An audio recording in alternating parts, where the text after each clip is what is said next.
Congressional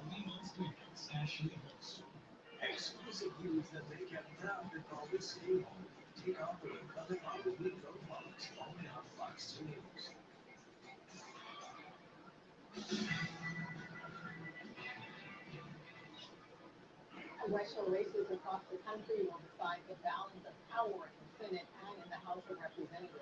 Washington correspondent Alexandra Limon joins us now at Capitol Hill with what we can expect tonight. Alexandra.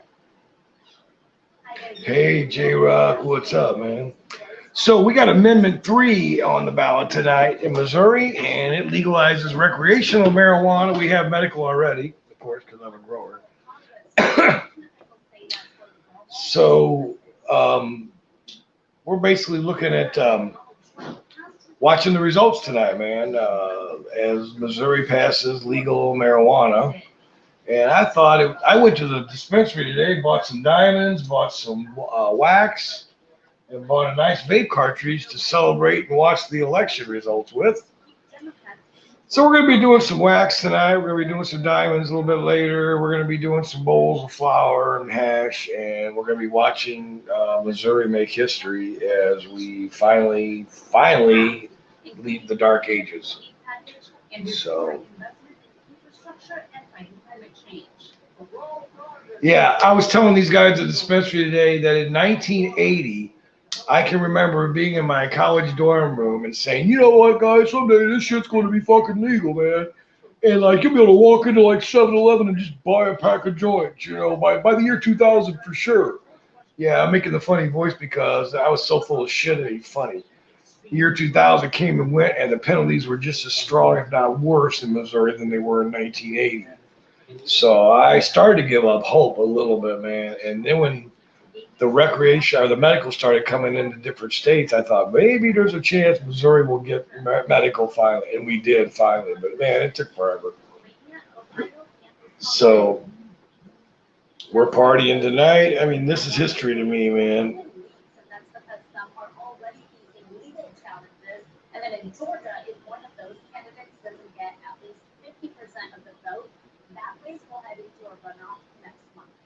Live in Washington, Alexandra. Of course, there are big races going on nationally, including the Florida governor's race. And we have a lot of big races here at home. Voters started heading to the polls this morning at 6.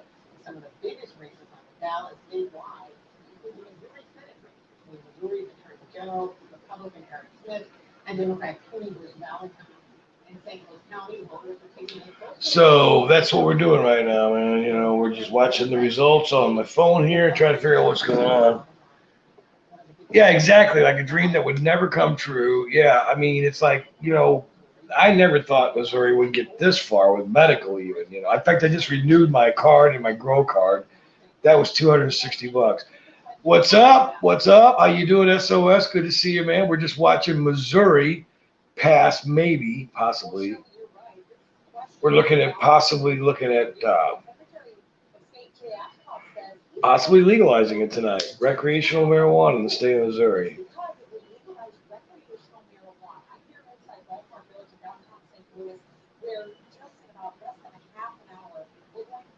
So I'm a little distracted, guys, because I'm watching this stuff. But I was telling J-Rock I went to the dispensary today and got some diamonds, got some wax, got a cartridge from them, you know, and it was so cool because I went in and had my I voted sticker on. They gave me a 10% discount for voting because they knew Amendment 3 was going to be big today.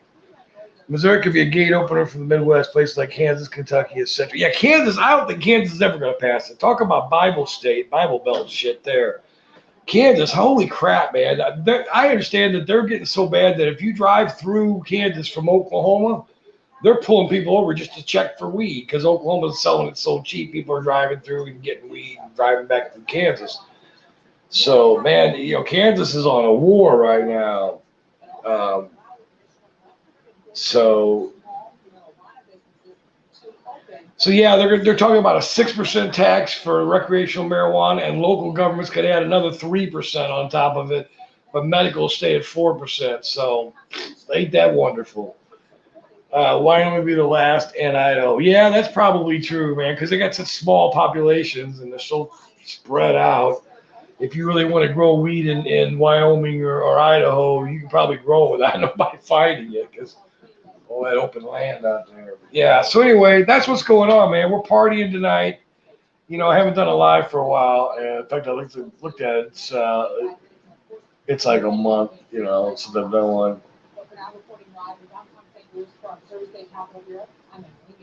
So yeah, I mean, it's been kind of fun. But so we're just looking at partying. Wyoming doesn't even have medical. Yeah, a lot of places don't. I think I read the other day that there's only like 31 or 33 states that have medical. I could be wrong on that, but yeah. Now I don't know what their plant count's going to be. The amendment was so fucking short and very very vague. It did say it allowed for cultivation, personal cultivation, requiring registration. So, yeah, you're going to be paying a tax or something just to grow recreational weed. I paid $260 the other day to get my grow and my medical card renewed. So, because like basically, even if this passes, if I use my medical card, I pay 4% sales tax instead of like 9% sales tax. That's a big difference. So yeah, it's worth paying for the medical card. I don't buy much of dispensaries, but what I do go is for the stuff I can't make myself. High end extracts like diamonds and batter and stuff like that. I really can't produce that myself, and I'm not going to try anymore. So those are the things I get. I like their cartridges too. From when I'm riding a motorcycle, I like to have a good cartridge with me, a good vape cartridge.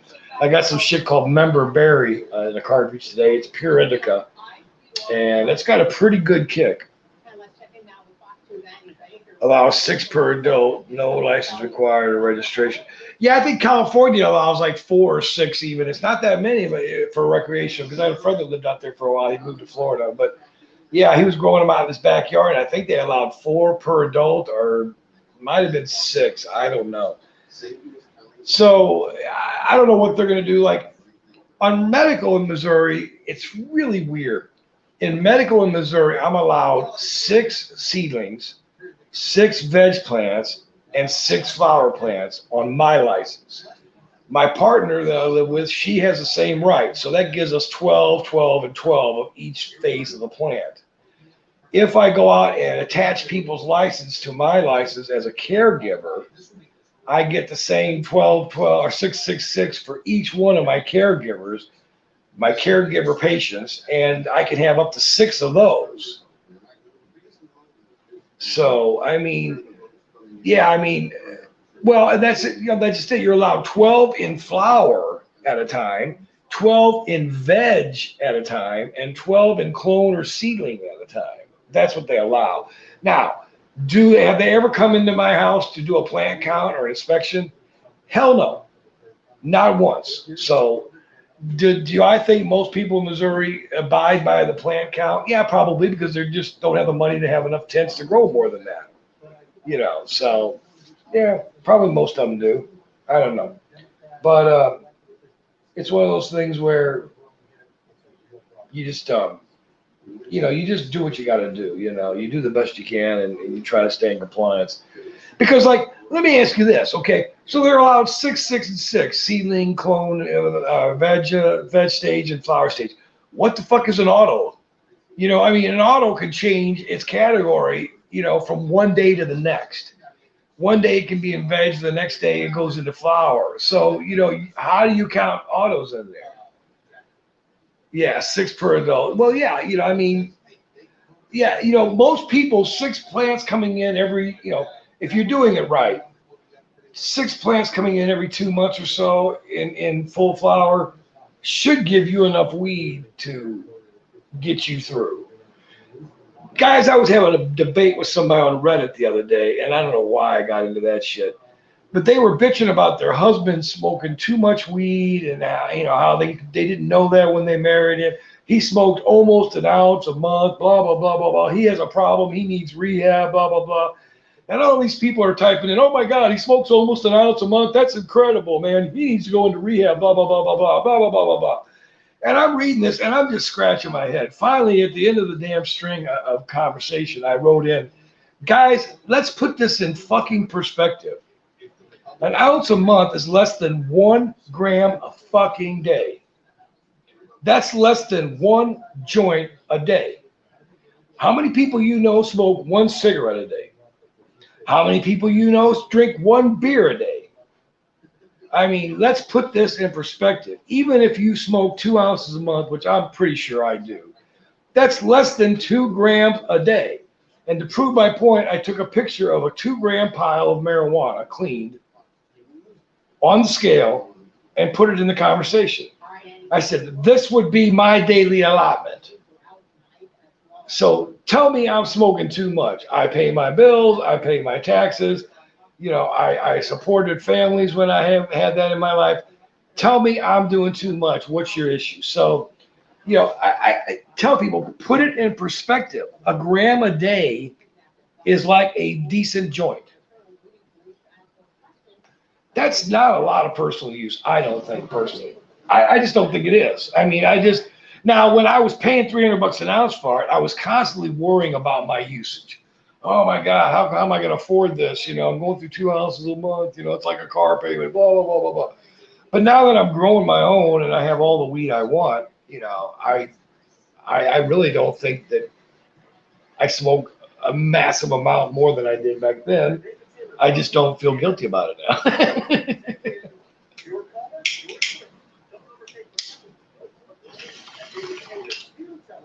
So it's just one of those things, you know.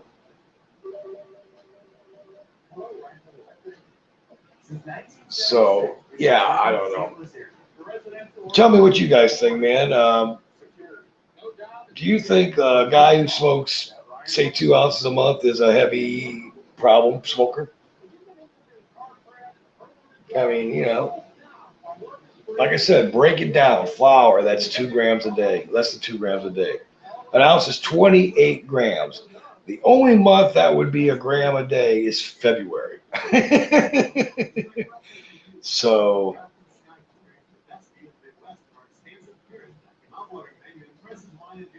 I don't know.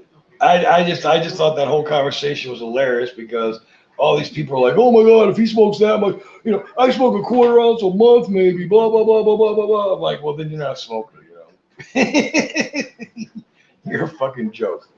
So that's just the way I felt about it, guys. I don't know. I'm just curious what your opinions are. I mean, you know, I've always felt like as long as you pay your bills and you take care of business and you don't fuck people over and, you know, you're not screwing people over, yeah, you're okay, you know. Hey, what's going on, Holly? Good to see you.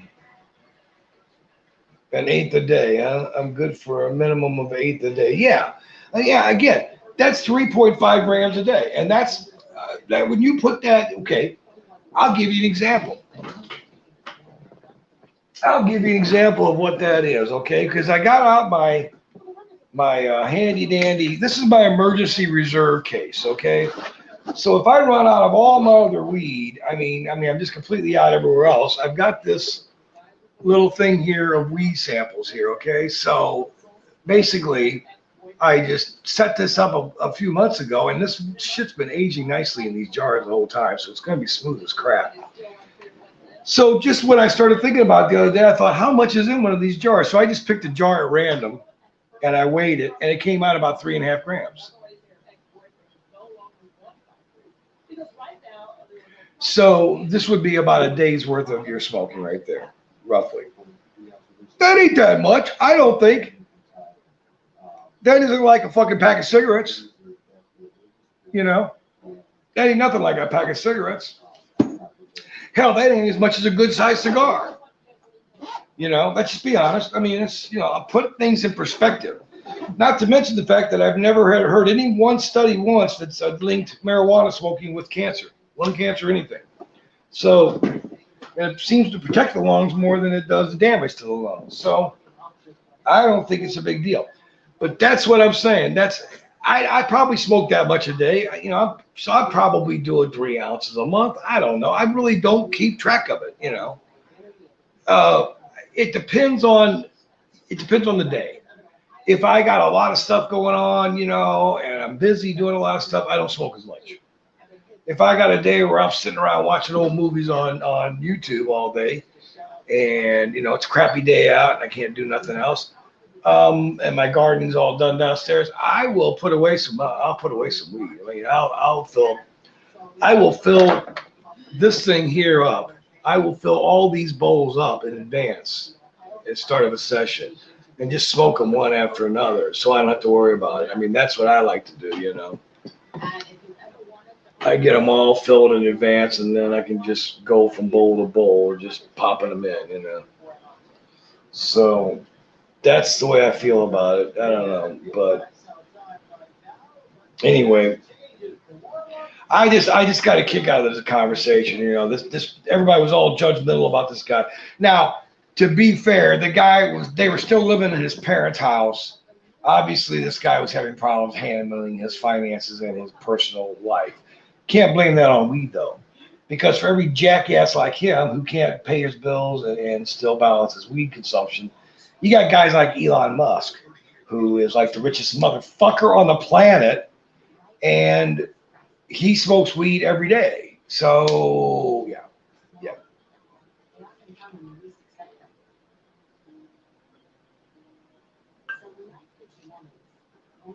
yeah, there you go, J Rock. Well, I'm not growing outdoors. My outdoor grow didn't do jack shit this year. I'm gonna do better next year, man. I didn't pay attention to him. I didn't do nothing to him. I just let him go crazy. But I typically have my basement set up where I'm harvesting multiple plants every month. So like in November, I've got so basically I've got like 5 monster plants coming in November, right around Thanksgiving.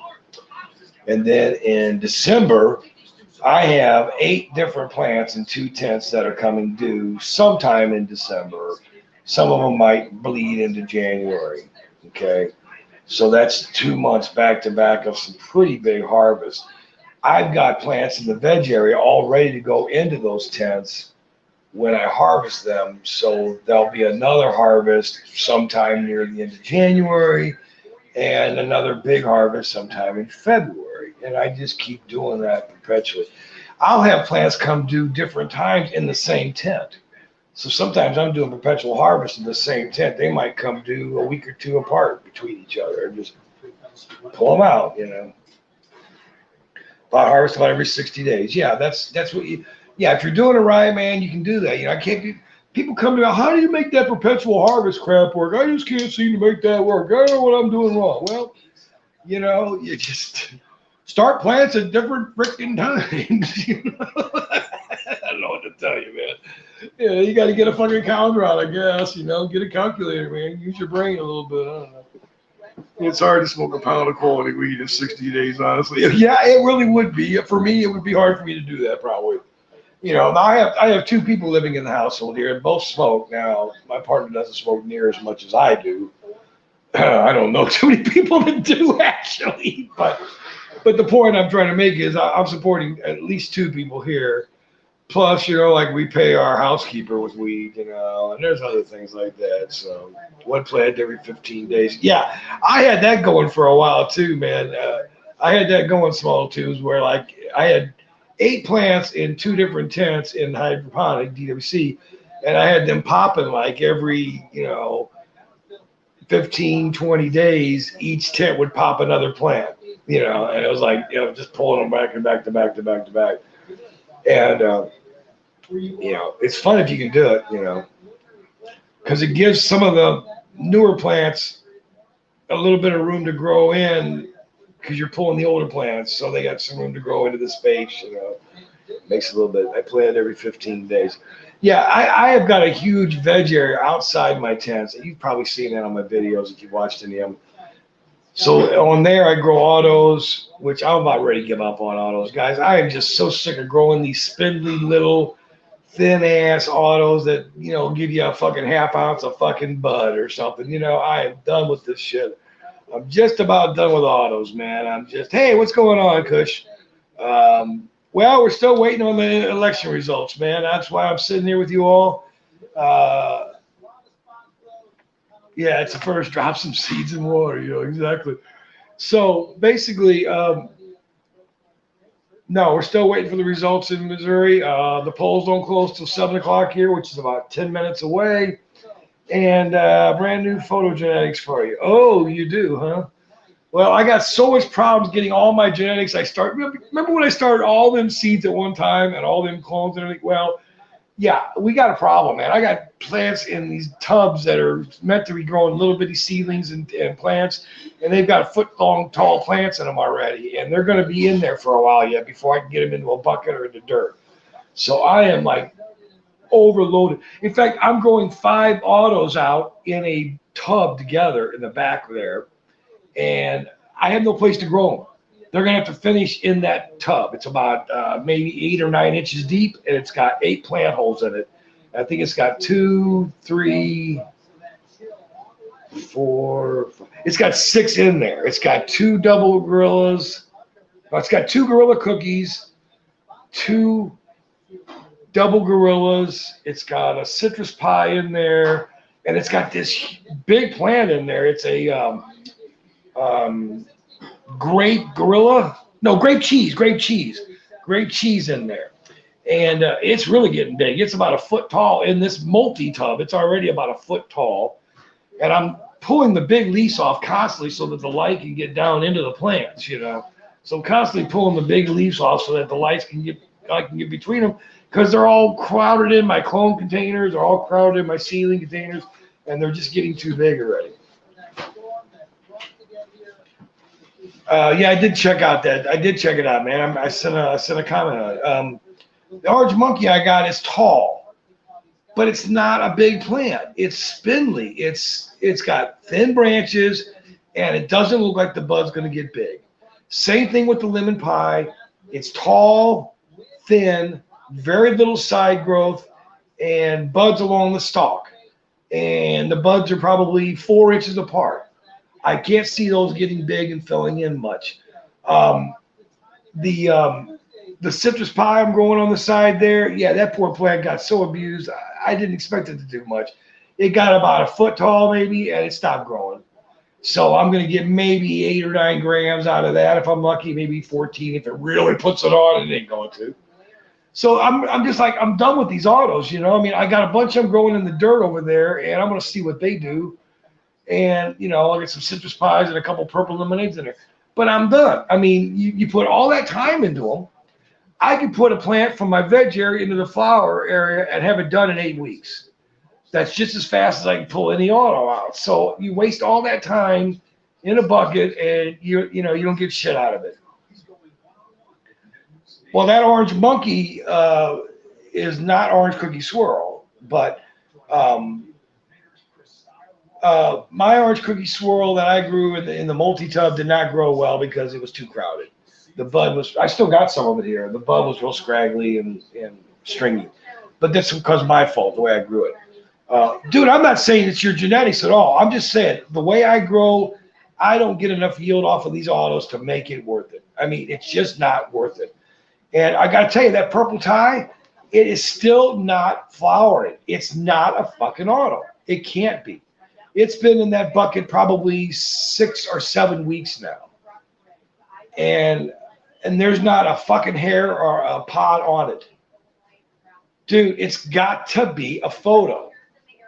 Now, it does have a couple little whiskers that might be female hairs, but they're just like a photo shows. They're not like an auto shows. So I think Ethos messed up and sent me which I've already pulled a clone off of it. Because if it is a photo, then I'm going to keep this genetics. You know, it's a sativa dominant. I'm not a big super fan of sativa dominants, but a lot of my patients want them, you know, and so, you know, who am I to tell them they can't have them, you know?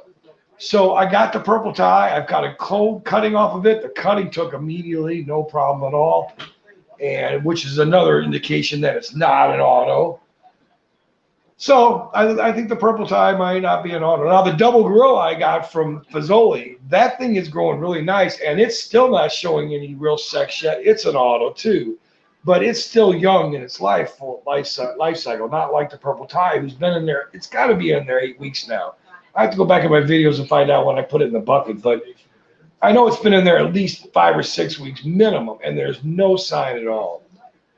Hey, there's Fazoli. What's going on, man? I was just talking about your double grills looking fantastic, man. But it hasn't started showing its auto sex yet or anything. But it's growing really nicely. Your other stuff is too, man. I've got your Cherry West, your Bubba Kush, and your what was the other one? Oh, the Guerrero Blaster, man, dude. That thing's growing nicely, and I only had that one seed you sent me on the Guerrero Blaster. Oh, that's not your double gorilla. I'm sorry, Fazoli. I'm getting our shit. That's right. Yeah, that's not yours. That's an auto that came from John Camper. Okay. The Guerrero Blaster that you sent me that one seed of, it's growing nicely. Now I did take a cutting off it, and I got it in my flower machine to see if it will express its sex for me. But looking at the plant that I've got growing in the DWC bucket right now, it looks like it's a female. It's in a little DWC clone bucket right now with a bunch of other plants. But it looks like it's a female maybe. So I may have gotten a female on that Guerrero Blaster. I'm excited about that plant. I don't know why, because I guess it's because I only had one seed of it and I was damn determined not to kill it. So, yeah, I'm excited about that one. I also got your, let's see, what else did you send me? You got another one in there oh, Purple Unicorn. Yeah, Purple Unicorn is yours. I got 2 of those growing right now. And I'm waiting to see what the sex is on those right now. They're packing it in over here. Yeah, I saw your video. That Guerrero Blaster had that big, long donkey dick spear, didn't it? It was like about 1.5 feet long and about 8 inches around. It looked like a spear. Yeah, that thing looked pretty impressive, dude. So that's the Guerrero Blaster, huh? So could you tell me a little bit again about the genetics on that Guerrero Blaster or what you know about that strain? Because I really... Your description told me it was in a contest and everything, but it really didn't give me a whole lot. I don't remember it saying a whole lot about what the genetics was on the. Do you know anything about the genetics on that plant? Because I'm definitely going to keep that plant, that strain around. I mean, I'm going to keep clones of that if it's a female, and I'm pretty damn sure it is. I'm really sure it is, and I'm pretty sure at least 1 or 2 of the Cherry West I got going is a female. And I'm pretty possibly sure that the one of the Purple Unicorns is a female, maybe both of them. Yeah. It's from Vineyard Seeds, North California. Oops, Boneyard Seeds. Okay. I'll check it out later on. Maybe I can get a bio from them on it a little bit about it. Okay, can you tell me a few things about, like, is it indica dominant hybrid, or is it sativa dominant, or is it a pure strain? And what kind of flower time are we looking on that one? Can you give me any clues on that? Skyward G cut crossed with space cheese. Oh, Skywalker. Okay. Skywalker G cut crossed with space cheese. Whoa, that's exotic stuff. Okay, so indica, sativa dominant, and what kind of flower time do you remember on the Guerrero Blaster? Because I don't know much. Well, I don't know much about the flower time on any of your strains, but I'm assuming that they're 8 or 9 weeks like most of them out there these days. But you can tell me otherwise. What's going on, East Coast? I did watch your last video. You got a nice scrog going there, man. Going real nice there. So. That Carmen Miranda's rose I got growing is already occupying a good third of the 4x5 tent. It's spread out really wide by itself. That would be a perfect plant to grow. Okay, growing off with no info. Okay, I love that idea. It's like you've got to be figuring out what your shit is. Okay. That plant would be a perfect plant to do a single grow in a 3x3 or 4x4 and scrog it out, because it literally is a candelabra plant. It's got one center stalk, and then all the satellite branches literally grow up to the same height. They're like right up to the same height. I haven't topped it or anything, and they're all growing right up to the same height. I defoliated it today, and it perked right the hell up. It looks beautiful. So that's one of my crosses, the Carmen Miranda Rose. Cross of two Harley Grower strains, and it's an amazing plant. It's just the way it's spread out. It's going to have massive tops all over it, and the stalks are real thick, telling me the plant's predicting big buds in it. Well, it's got Amazon in it, so that's part of its lineage. It's got Amazon in it, so it grows these really massive leaves and these really thick stalks. What's going on, Bear? Good to see you, man. You know, Missouri's getting ready to pass recreational marijuana, dude. I thought you'd glad to see that. Ah, yeah, we're getting close to joining you there in Oklahoma, buddy. Okay, still not super close. Holy shit, dude. So it's probably a sativa dominant then, because if it's taking that long to finish out, I don't know. We'll have to see. Okay, that's gonna be interesting because I love mystery like that. So anyway, Guerrero Blaster. I assume it's named after some guy named Guerrero. Am I wrong on that, or does that make any sense? Or I guess it's named by a guy named Guerrero. So, but your other strains, your Cherry West, your Bubba Kush, and your Purple Unicorns are just growing like crazy in those little seed clone buckets, man. I mean, I pulled one of them out the other day to put it in another bucket, and I had to literally pull it out and just snip the roots off with a pair of scissors because they were all tangled in there. I had no choice, What's going on, basement? Good to see you. Well, you know what, dude? That's a good question, and I won't know for probably, it might be midnight tonight before I know for sure, man. Who knows? The polls just closed 2 minutes ago in Missouri. So we might get some early results, like exit polls and shit like that within an hour or so that are reasonably close. So, but yeah, dude, your strains are growing like fire, man. They just like they want to grow. It's going crazy. I'm pulling all the big leaves off them constantly because they're all crowded together in this bucket, in this little multi-bucket thing I got going. So I'm pulling every big leaf off I can so the light can get down there. Of course I voted. And get this, guys. I went to my favorite dispensary called Kind Goods. Shout out to Kind Goods in St. Peters, Missouri. Woo! Anyway, I had my I voted sticker on. They gave me a 10% discount because I voted today because they knew about Amendment 3, of course, obviously. So I got some diamonds, I got some wax, and I got a cartridge, And I've been kind of sitting around fucking with that a little bit today, too. So, celebrating this night. I got to tell you guys a story. I swear to God, I said this earlier, but some of you weren't online then. 1980, I'm flashing back today. I'm sitting in my dorm room smoking this 3-foot-tall graphics bong, plastic tube bong thing that we used to have back then. And we're all sitting around going, man, someday this shit's going to be legal. You're going to be able to walk right into 7-Eleven and buy a pack of joints just like you buy a pack of cigarettes, And it's going to be expensive. It's going to be like $20 or $30 a pack, man. But, it'll be worth it, By the year 2000, for sure, man, you can bet on it. It's going to be legal by then. Well, by the year 2000, I was like 30. And it still wasn't fucking legal. And I thought, it's never going to fucking be legal in Missouri. It's never going to be legal in the country. Back in those days, we thought it would have to be legal federally before anything else could happen. We never contemplated back then, because there's always that conflict between the states and the federal government in the United States, guys. We know that. Big conflict between these two powers. Who's going to have the right to regulate your life, whether it be the state government or the federal government? So you got to look at it this way. I never thought the federal government would allow them to be usurped by the states when it came to drugs. I mean, they've got to finance the DEA. It's a big drug agency. They got to finance these guys, getting salaries every year. So they had to keep the shit illegal. When the state started making it medically legal, I thought, what a fucking neat loophole. Oh, yeah, it's medicine. Of course it's fucking medicine. I've been saying that all along. We used to think that was kind of a wink, wink, nod, nod thing. Medicine? Sure, yeah, it makes you feel better. Fuck yeah. Now I know it's medicine, man. I make medicine with it, man. I make bombs, I make tinctures, I make edibles. I make medications with my marijuana, and I know they help people. But back then, we thought that was just some fucking bullshit way to get it legal. Sure, yeah. Call it medicine if you want, man. Call it medicine. You know, we don't care. Call it whatever you call voodoo. Just make it legal. We didn't give a fuck. We were just make it legal any way you can. We don't care what the deal is, you know.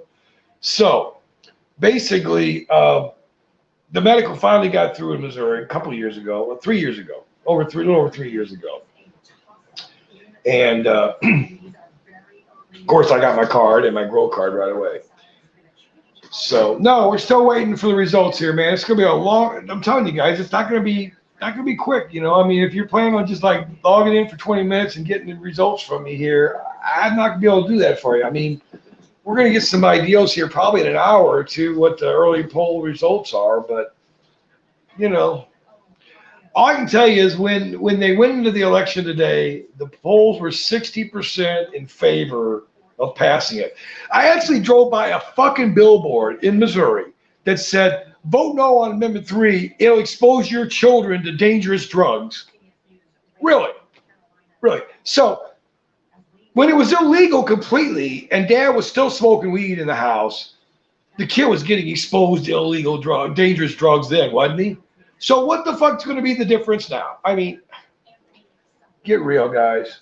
You know, the state's not going to sell it to minors, and minors are buying it on the street now. So what the fuck? You know, that's not going to make any difference. You know, they will pass it. More tax money. Oh yeah, yeah. Now let me tell you what the tax breakdown is on this. In Missouri, medical tax, sales tax on medical marijuana is 4%. That's pretty fucking reasonable because most sales tax around here is 8 or 9% for anything. You know, so that's a pretty good deal. This amendment calls for a 6% sales tax on recreational marijuana, with local jurisdictions able to add up to 3% more. So if you walk in without a medical card, it's going to cost you 9% tax. Possibly, probably. They're going to take the maximum. They always do. If I walk in with my medical card, it's a 4% tax. So that's an incentive just to keep the medical card right there. You know, especially if you buy a lot of shit at the dispensaries, which I really don't. But today I really kind of shot the lot, man. I thought, you know what? This is a big fucking day.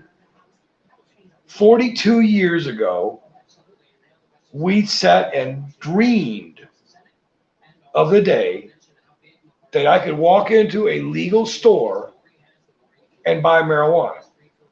Now, I got to tell you guys something. It's going to sound a little naive to a few of you, and you're going to laugh at me, and I don't give a fuck, okay?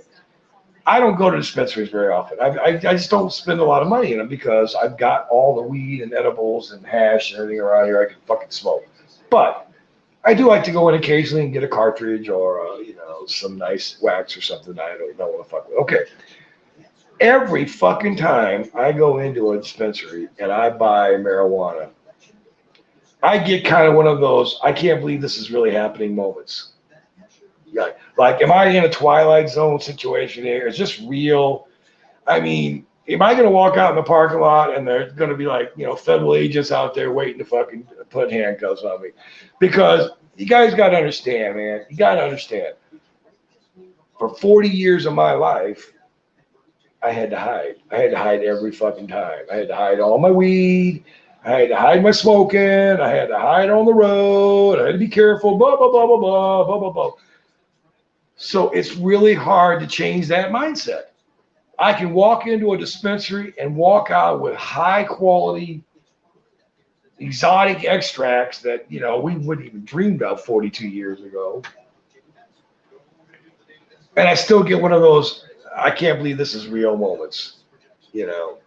I just can't. I mean, it's like instead of like hiding in the shadows in a parking lot at midnight, a Kmart parking lot, you know, trying to get a half ounce from some guy at midnight because, you know, that's the only time you can get off work or whatever.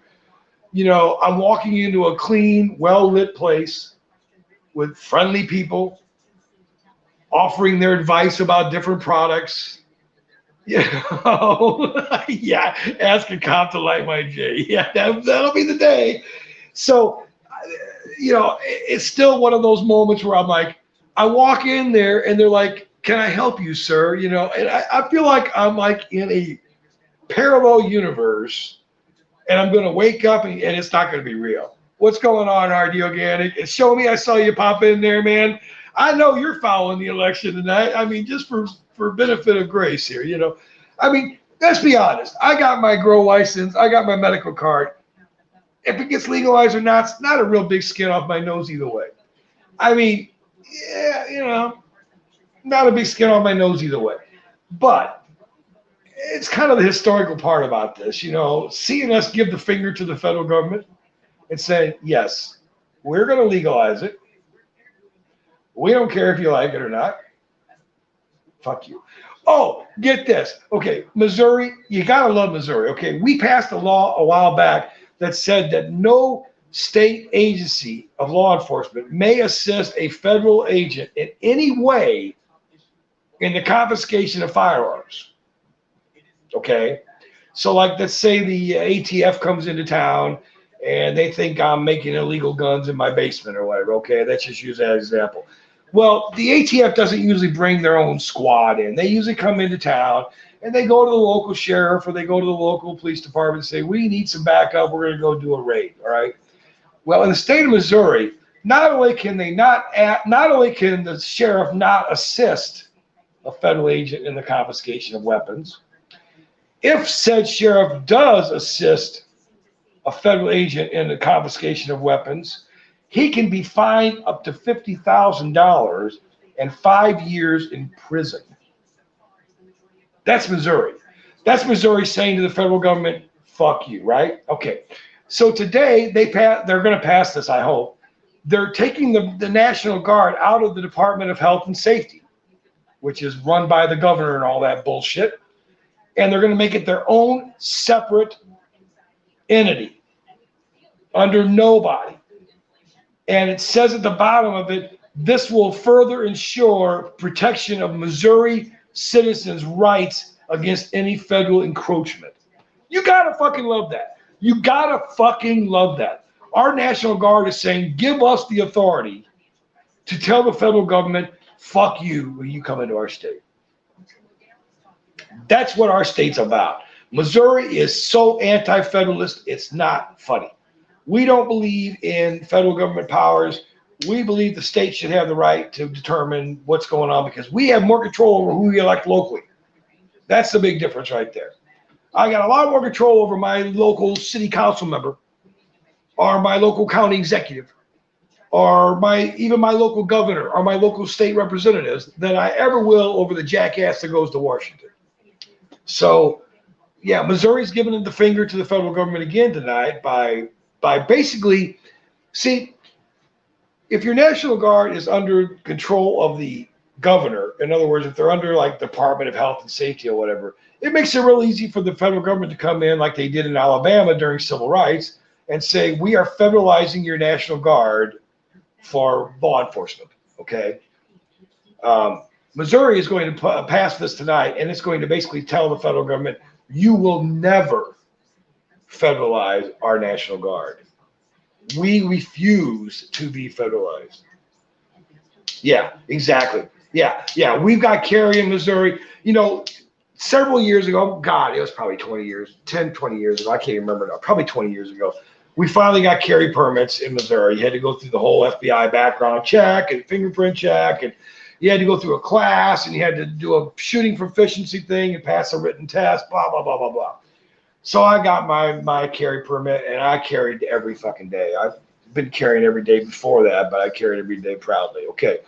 After a few years, or I don't know, maybe 10 years ago, so they passed a law that says now if you legally own the firearm, you can carry it concealed, you can carry it in your car,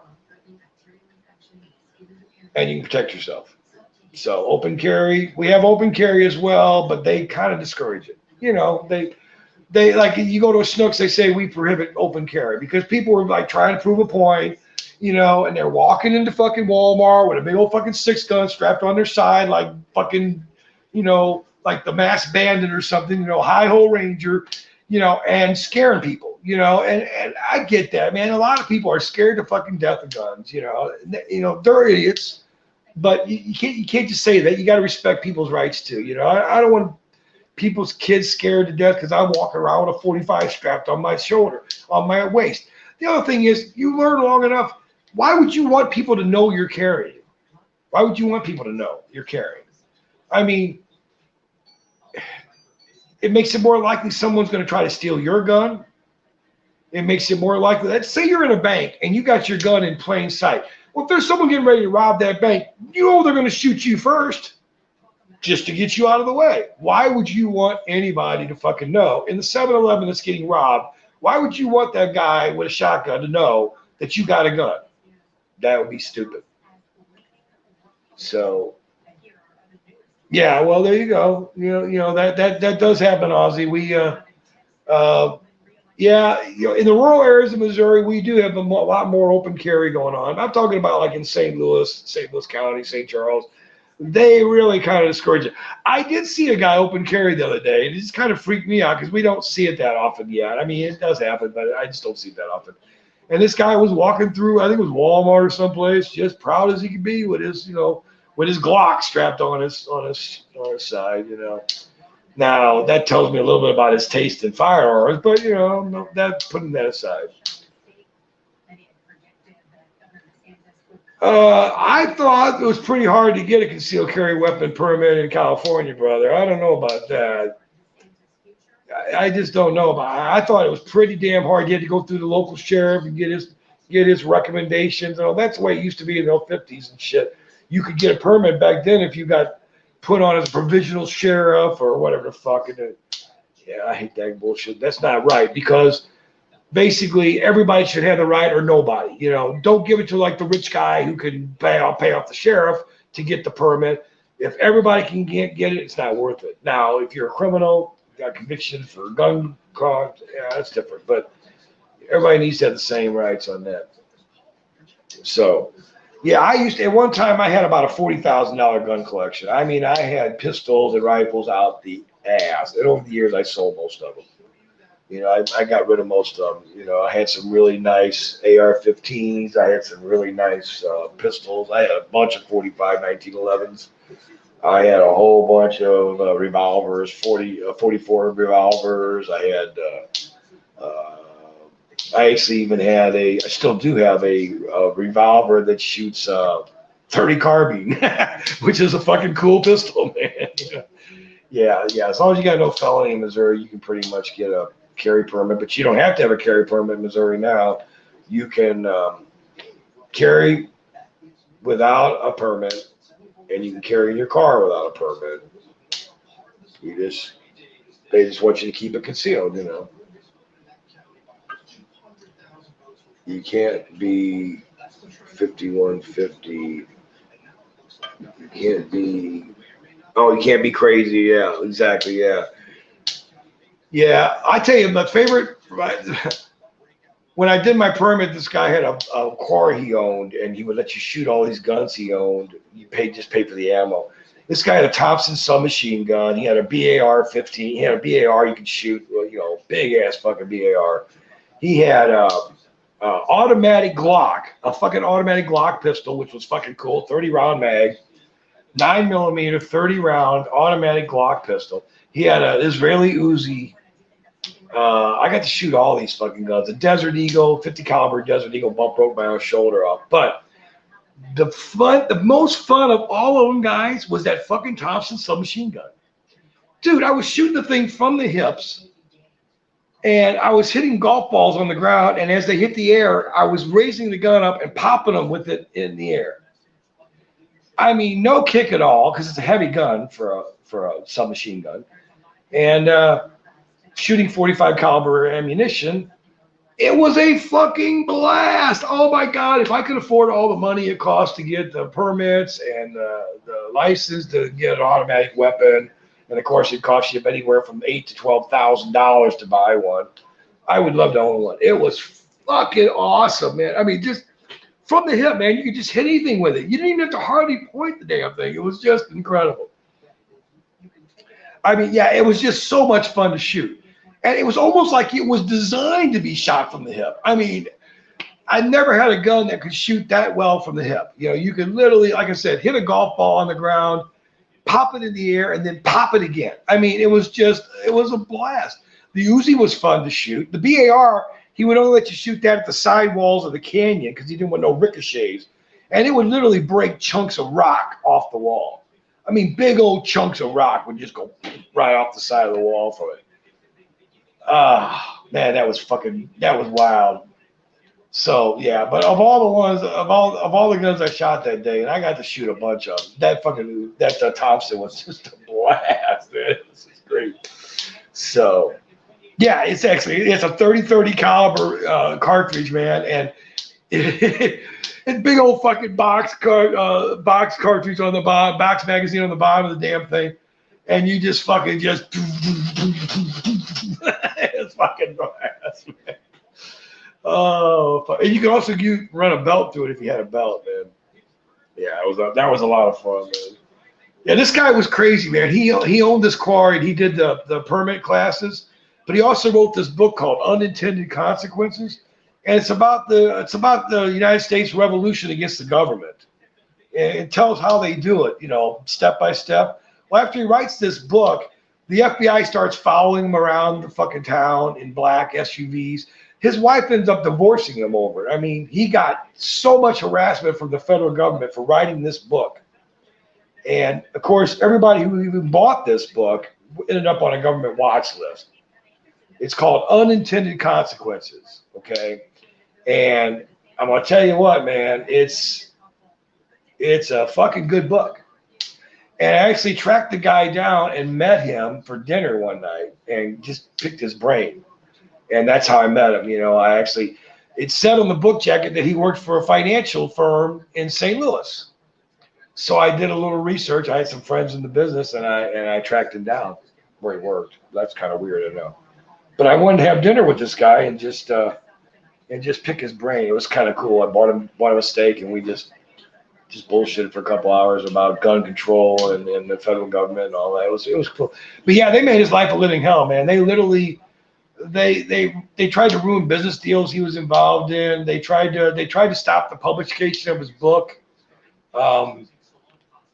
It was absolutely it's amazing the kind of shit that they went through to try to shut this book down.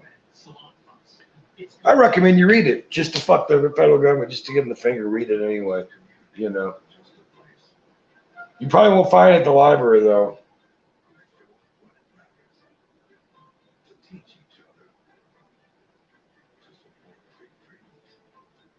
So yeah, I mean, I don't know. It's a good book though, anyway. But yeah, so Missouri's all about state laws versus. I stalked him, then went on a date. Yeah, that's kind of funny. But yeah, I'd never done that before. I had never done that before. Try to meet somebody that was like famous or like an author or whatever. But when I found out that the guy lived in St. Louis, I thought, you know what? Yeah, I bet if I offered this guy a steak dinner and a scotch, I could probably get him to meet me. And we met at some place called Tucker's down near Soulard. Nice place. Good steak. And he had a great time. So, yeah, I guess it was kind of a date. I don't know. But yeah, we're sitting here watching this coverage here, and I'm going to try to see if I can find a local channel now that's doing a little bit more coverage on this because let's see, here we go. Okay, so now we got the projections on the bottom here. Let's see what's going on here on the bottom of the screen here. Maybe I can get you guys an update on this. So yeah, I want to talk about something that pisses me off about democracy, guys. Can we talk a little bit about this? I go in and take my time to vote today, okay? My time's valuable. I go in there and the ballot's got all these office holders on there, right? And there's one guy running for each office. Nobody running against him.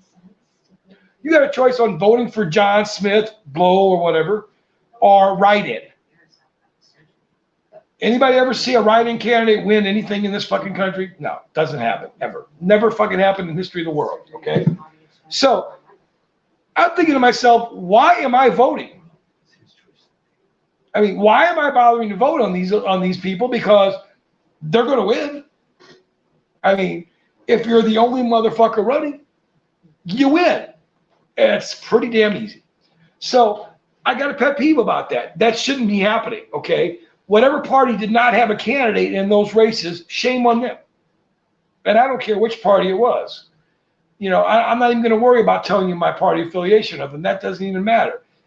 If there's only a Republican running in the race, there should have been a Democrat running in the race.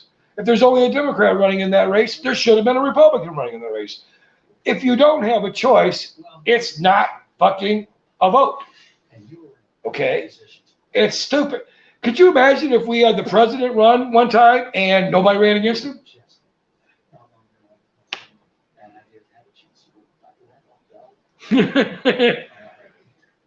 Yeah. I actually thought about writing myself in just for the fuck of it. Ain't going to do nothing. But just as a protest vote, write my name in every one of them. Next time I'll probably do that. Now, one thing I do is every time they come up with this, do you vote to retain so-and-so for the judge? No. I'm for throwing all the judges out because I figure once they've been in office a year or two, they're already corrupt. So let's get somebody new in there. So no, I always vote no to retain any judges. And I'm not the only one. Everybody knows that's the same thing. I don't know how the poor judges ever stay in office because everybody I know says, oh, I throw them all out. But I mean, 80% of the office holders that I voted on today had no opponent. I mean, is that fucking democracy? I mean, do you have an opinion about this, guys, or am I being picky here or what? I mean, I just think that you need to have an option, or it's not a vote. It's a dictatorship. If the same guy is running for governor every year and there's nobody running against him, you don't have a governor anymore. You got a dictator. That's not the way it's supposed to be. If there's no threat of being voted out of office, you're going to do anything you fucking want. You can do anything you fucking want.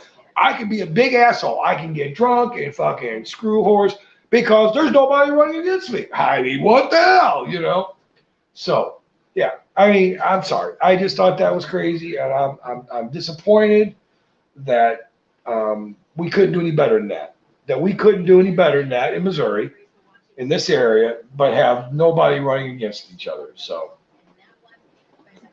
okay, that's my bitch for the day. But I take that shit seriously, man. I mean, I really do. I ran for office once. I ran for city council once when I was living in Jennings, in Missouri. I ran for city council. Now, it was a African-American community for the most part, and I had about as much chance of winning as my cat, but I actually came in second place and came within 30 votes of the person who'd been the incumbent for a long time that was African-American. So I thought that was pretty good. I didn't do a whole lot of campaigning. I paid somebody to go put some flyers on the doors, and that's about all I did. I didn't even get yard signs. So, and I still came pretty close to winning. So I take this shit seriously, man. I don't take democracy as a joke. I know it's got a lot of fucking flaws. There ain't no doubt about that. And the federal government's got way too much power that the founding fathers had no intention of them ever having. Interstate Commerce Clause is a joke. That's absolutely illegal. The entire Interstate Commerce Clause and the way it's applied in this country is a travesty of justice. Okay, I'm just going to say it for what it's worth. Using that to regulate guns because guns are made across state lines, what a fucking lame ass argument. Okay, that's just not even. That doesn't pass any kind of judicial muster at all, okay, to my opinion. So, yeah, the federal government needs to be restrained. I don't know how you're going to do that now because how do you restrain the federal government when the courts are the only one that can do that, and they don't seem to be having interest in doing it. So, okay, I'm looking at the local election results here. It looks like Pritzker's going to win in Illinois again, Holly, you poor people. Oh, God, you got that fucking corrupt government over there. J.B. Pritzker, what a fucking crook. Absolute fucking crook. Half the governors of Illinois have been in prison, and they get out and they run again. They get out of prison for corruption, bribery, whatever the fuck it is, and then they run again, and half the time they get reelected. So that's Illinois for you, man. You can do anything in Illinois and keep getting elected. Not a problem at all. Yeah, it is tyranny. It is absolutely tyranny when you've got no one running against your candidates. It makes you think, what would I have to do just to get on one of those ballots? I mean, some of those jobs probably required like 5,000 signatures to get on the ballot. So if you knew in advance that, say, the fucking independents or Democrats weren't going to put up anybody for a party for a position, I wondered how hard it would have been to just get up off my ass and go out and collect 5,000 signatures and get my name on the ballot. And if people are in a protest mood and they see the guy that's been in there forever that sucks and they see a new name, you might end up being the next fucking county commissioner or some goddamn thing. Have no experience, no qualifications whatsoever, and you got the job.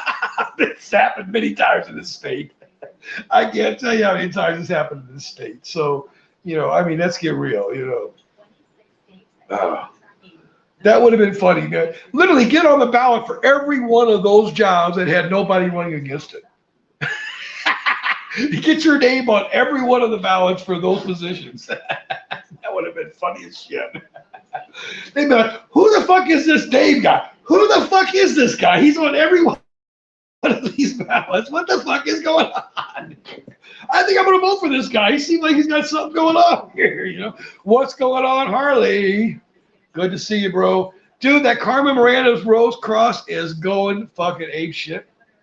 Oh my God. The knockout punch I got in tent number 3 has got big old fucking nugs on it, and it's coming due like about the 5th of December, maybe a little bit later. Dude, your strains are killing it, man. Your fucking strains are killing it.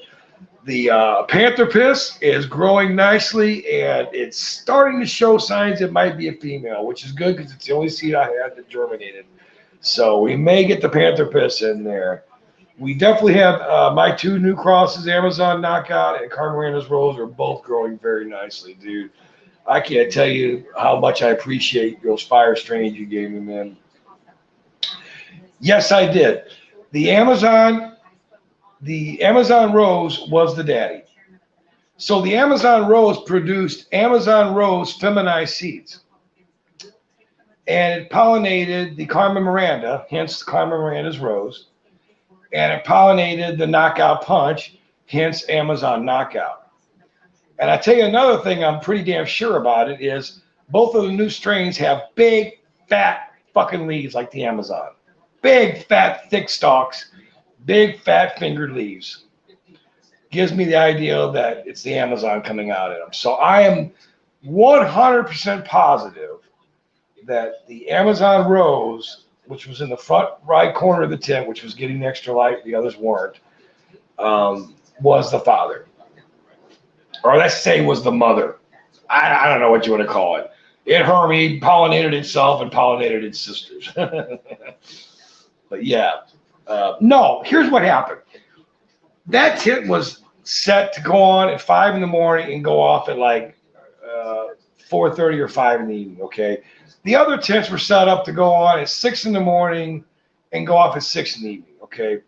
So I open the tents up during the day, but I don't always unzip them all the way. I unzip them, like 3/4 fold or whatever. So a lot of times when I was going downstairs at 6 o'clock to zip up the tents, tent number 2 would already be out. So it was getting light leak from the other tent that's next to it. And the plant that was getting affected the most was the plant that was in the front right corner because the flap was folded down like this. So the light was going straight at that plant. So it got an extra, that plant in the front corner must have got an extra, on a lot of days, must have got an extra hour, hour and a half of light. Okay. And that means it hermied. That's exactly what happened. It was not a light leak. It was not my timer being set wrong. It's just that the light cycles were off with the other tents. No, go on. It was off with the other tents, and it was getting light from carryover when I had zipped up the tent before the light went out. So, figured out what caused it. I couldn't have done it on purpose if I tried. It hermied perfectly. I didn't get any weird leaves or anything. I didn't get any mutations or nothing. It hermied perfectly. It pollinated itself. Produced a lot of seeds. So now I've got a whole bunch of Amazon Rose.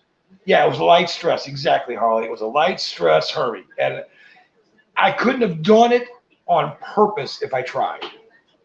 But by accident, I fell off my ass, as they say, and I produced some real. I think these are going to be some fire strains, dude. And I'm not taking credit for them one bit because it's kind of hard to take credit for fucking up. But I'm going to tell you this: the structure on these plants, the Carmen Miranda Rose and the Amazon Knockout, it's this wide candelabra that each satellite branch grows up to the same level as the center. I mean, this Carmen Miranda Rose, you could scrog this out in a 3x3 or 4x4, and you wouldn't hardly have to do anything at all. No, I did pull some seeds from the Amazon Rose, and I'm growing them. I'm growing them. I'm going to see what they do. I'm growing them, and I don't think there's going to be a bit of trouble with them because it wasn't a Hermie that was a genetic Hermie. It was a light stress Hermie. So I don't think it's going to carry the Hermie gene or anything. I don't believe it. I could be wrong because I'm a moron. Obviously, I did it by accident, so it doesn't say a whole lot for my breeding skills here. But I believe that those are going to be feminized Amazon Rose seeds, and that's fucking killer. And I will tell you something, Harley. The hash I made from that Carmen Miranda of yours, I don't know. I don't know. We'll see. We'll see. We'll see. I've got three Amazon Rose seeds growing right now that came from that plant. So we're gonna see what they do. We're gonna see. Dude, I gotta tell you something. The hash I made from your Carmen Miranda. And this is from the Carmen Miranda that had seeds in it, by the way. Okay, just to put it in reference. The hash I made from your Carmen Miranda smells like flowers and perfume. And tastes and smells like you're smoking opium. This is the sweetest, most floral hash I've ever seen in my fucking life. You open this jar and it smells like you've walked into a perfume counter and someone's just sprayed every floor perfume in the store at one time. Dude, I'm telling you, man, the hash is, the keef hash from it is absolutely fucking amazing. It was fruit salad crossed with Amazon Goddess. Well, dude, I mean, the florals in it are just amazing. It's just like you walked into a florist shop and they're all just in bloom. I mean, it's overpowering. It's so sweet and so floral at the same time. It's really incredible, dude. I mean, just sprinkle a little of that on any weed and it's like supercharges the fucking bowl.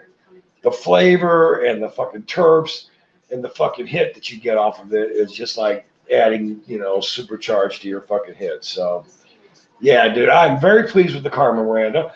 The Knockout Punch lives up to its fucking name, dude. That shit has given me more couch lock than any strain I've smoked in a long fucking time. Really high THC percentage, but it was very fruity. Well, you were right on with that, man, because it fucking came out fantastic. That Knockout Punch will really knock you out. Literally, I can't tell you how many fucking times I've been watching a movie or something on YouTube or something and smoked some of that Knockout Punch and came to, and I'm watching another movie. And I have to go figure out where the fuck I was watching, and a lot of times I can't remember what it was, and go back and rewind it until I figure out what's that. Yeah, it puts you under the fucking table. So, and the Amazon Rose is fantastic. I mean, it's really got that black sugar rose flavor. It's just so sweet. It's like you're smoking sugar, and it's got such, especially after it's cured a little bit, it's got such a smooth sweetness to it. So I mean, I'm so excited. I've got a really nice Knockout Punch growing right now. I've got a really nice Carmen Miranda growing right now. And I've got a Carmen Miranda Rose growing in the flower right now. And I'm just excited about all of them, man. Yeah, I'm telling you. Dude, I put it this way. If I give somebody Knockout Punch, I become a marriage counselor between their couch and their ass. Vanilla and mints. Yeah, I noticed some of that in there too. But there was a lot of sugar, a lot of sweetness in there, and a lot of that rose flavor in mine. But yeah, I become a marriage counselor or a marriage broker between your ass and the couch. Yeah, basically. Do you take this couch to be your lawfully wedded whatever? Ass say I do. I'm serious, man. That shit puts in, dude. I smoke mostly indica and indica hybrids all the time, so I'm used to smoking, couch lock weed. That shit's on a level above most of the stuff I've smoked as far as couch lock goes. Perfect strain for that last bowl of the night, or the one you keep on the bedstand next to your bed to wake up in the middle of the night and do a bowl. I do. Okay, I admit it. I got a bong next to the bed. If I wake up in the middle of the night and I gotta go to the bathroom or whatever, I like to do a bong hit. Okay, so what the fuck, I mean, no big deal. So anyway, so yeah, Harley, the Hindu was a heavy, yeah, okay, little, I love saying that, little cut, yeah. Well, I gotta tell you, man, your strains are just fire as fuck, and it's so funny. Every time I go on a forum somewhere and I say, yeah, I'm smoking some Harley growers, whatever, almost inevitably they say, oh yeah, man, I grew some of his shit before. It's fire. God damn, you ain't telling me nothing, man.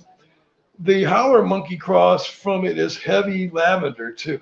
Oh, dude, the Carbon Miranda growing in tent number 1 in dirt. Okay, this is growing in dirt, by the way. Has got the most lavender, light purple color I've ever seen on marijuana. It is absolutely lavender purple. Very, very pale, light purple lavender. It's really looking pretty, man.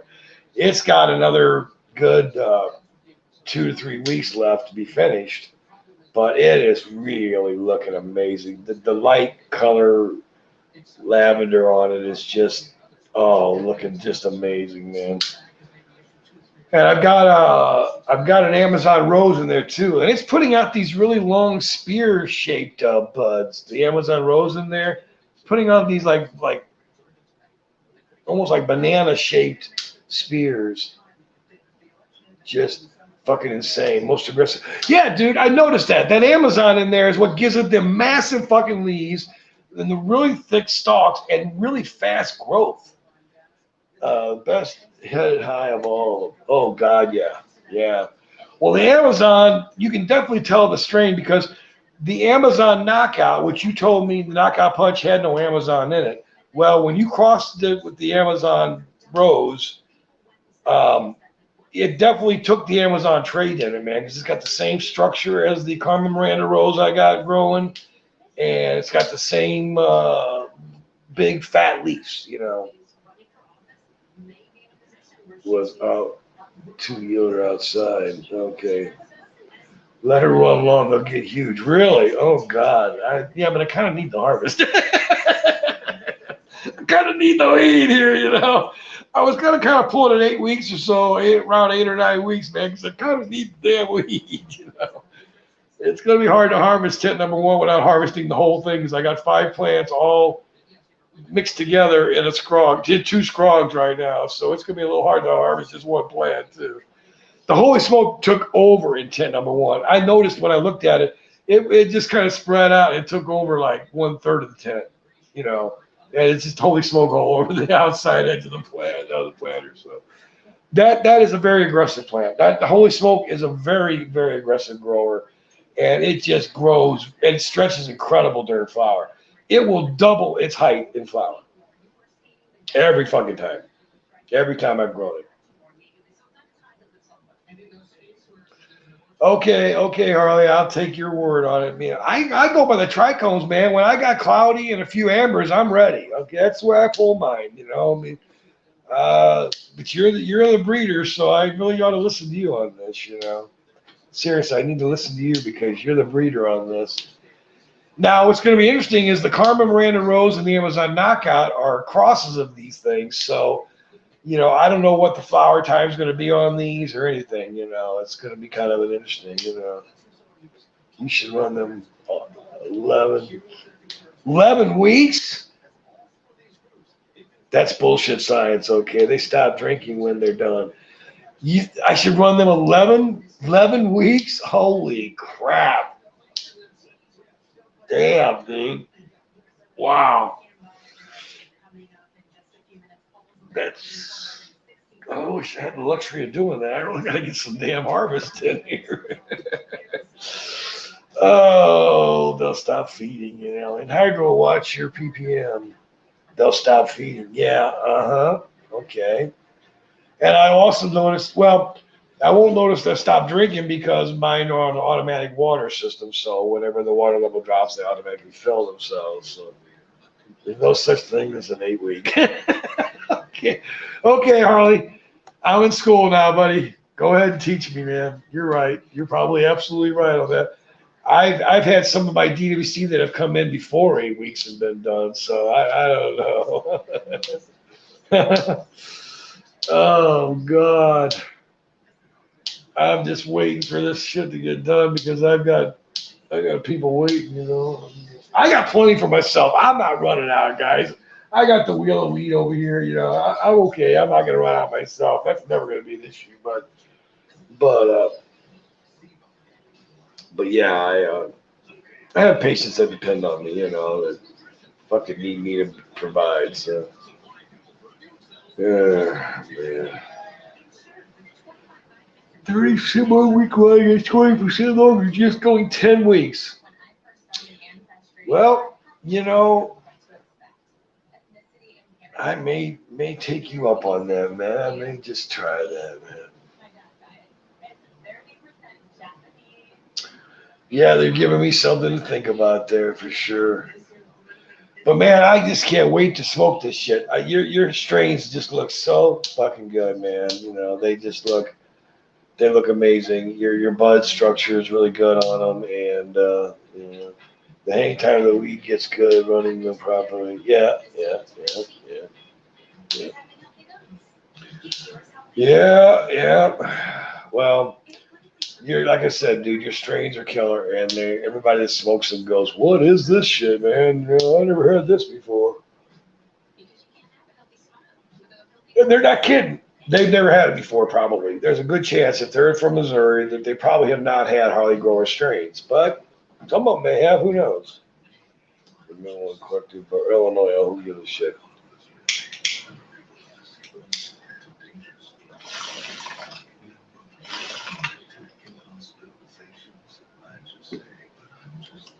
Hey, what's going on? What's going on, Chaz? What's going on? You want your eye to last 2 hours?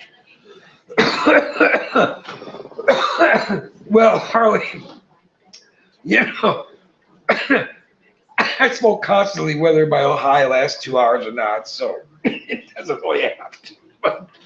But I get your point. Run them longer and the high last. Well, it seems to be consistent. Oh God. So I think it's time to do maybe do a little bit of wax or some diamonds here. Just to keep the party going a little bit here. Purchased at my local medical dispensary in the great state of Missouri. Shout out to Kind Goods. If you're out there, guys, I've given you my address a couple times. God, they're all so young working there, man. It just makes me laugh. I'm like, how can you recommend weed?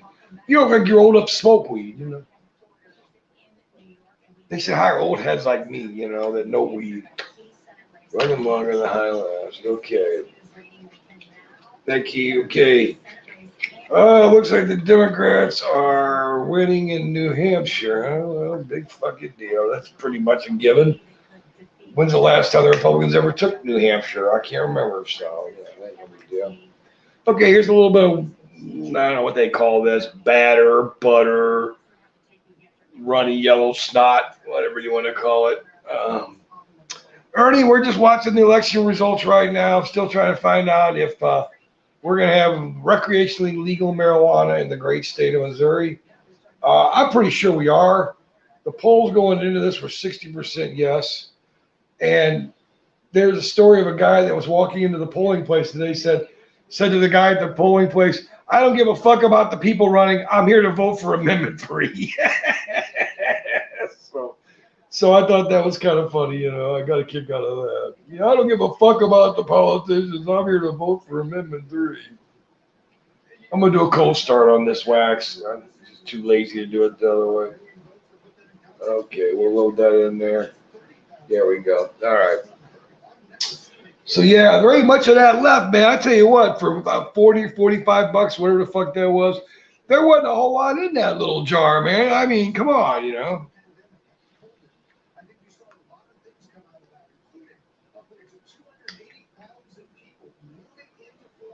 Casey had fire LSD. I don't know. Hey guys, I want to ask you all a question. You guys are connected out there, okay? I just want to ask you a question, and I understand if you don't want to answer it for legal reasons or whatever. But does anybody out there know where to get their hands on some opium? I haven't only done it a few times in my life. I loved it. I didn't want to do a lot of it because I didn't want to get addicted to it. I would like to do it once more before I die. I don't know. I would like to do opium one more time before I die. Just because I say I want to. How's that? So if anybody out there has any connections out there that knows how to get their hands on, man, I'm looking for like 2 or 3 grams. Yeah, that's what I thought. Yeah, I know that's pretty serious prison time. I know. I know. Living on the crossroads of Highway 55 and Highway 70 and 270, it used to pass through Missouri every once in a while. It was very, very, very, very seldom. Yeah, it's really hard to get. Yeah, that shit is here. Well, it's not really heroin. I mean, it's unrefined heroin. I mean, yeah. And again, it's probably a good thing I can't get it because I would like it too much better. But I would just like to do a few hits of it one more time. Oh, I don't want heroin, man. Well, I know it's heroin in the sense that it's a precursor to refined heroin, obviously. But okay, I'm not going to debate that. I mean, yeah, we call it heroin, I guess. Wasn't planning on shooting a needle in my arm, but whatever. Everybody their own. That's like saying wine ain't booze. Well, I get that. Okay, I get that. I get that. All right. Well, I'll just forget I brought that up. Let's move along here.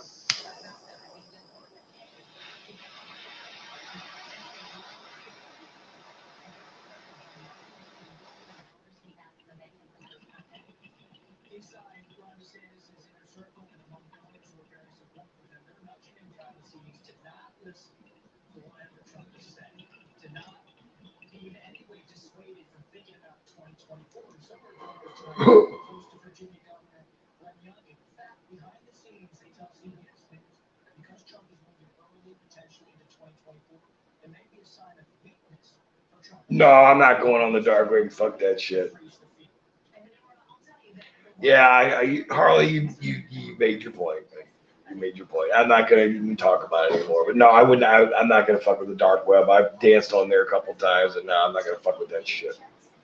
That's a fucking badass place to get your. It's a good place to lose your fucking money, is what it is a lot of times. Heroin, morphine, opium, Vicodin, all the same. Fentanyl, yeah, I know. It all comes from the opium plant. I know. Poppy plant. I know. It comes from poppy. It all comes from poppy. It all comes from poppy. Yeah, I know. All right, cheers. Let's smoke some marijuana product here. This is a little bit of wax. Now, this product from Head Change. Evidently, they're quite a popular company. I don't know much about these guys, but Head Change is. The guy assured me this is a live sugar. 1 gram of it, by the way. Well, by God, it sure didn't seem like 1 gram by the time I did a few hits of it. I'll tell you. Anyway, blueberry cough. Blueberry cough. So now I've always wanted to try diamonds. Everybody talks about diamonds. I'm like, what the fuck are diamonds? Why do you have to have diamonds? Diamonds. It's a diamond. So while I was whipping the cash out today, I said, dude, you got any diamonds? He goes, yes, we do. So they sold me some shit that looks like yellow salt. But yeah, that's their diamonds. And I don't know how you all do your diamonds. I tried to look up how you smoke the shit. I'm doing it in a banger just like I do wax. No, we're still waiting, Riverbend. We're still waiting, man. They haven't got the results in yet, man. I'm still waiting to see. Let's see what the bottom streamer down here says. Amendment 3, whether it's passing or not. Like I said, it was passing 60% going into the thing. It has 60% yes on the polls. So I predict it will pass. And the main reason most people bothered to show up today was Amendment 3 because there was nothing on our ballot with it shit otherwise. It looks like Trudy Bush Valentine's going to win for the Missouri Senate, Democrat.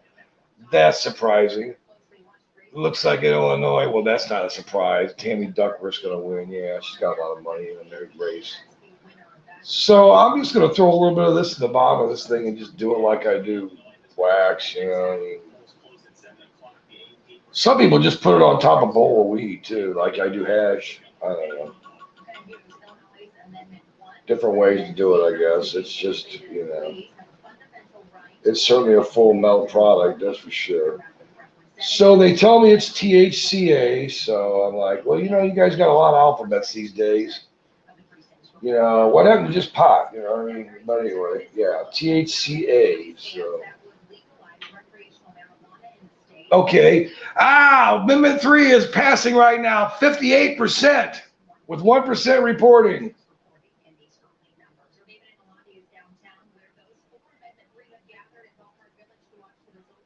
Oh, they're having a party downtown.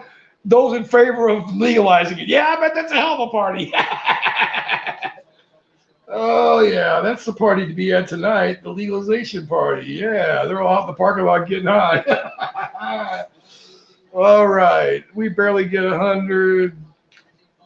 Z's here now. 150 is the top.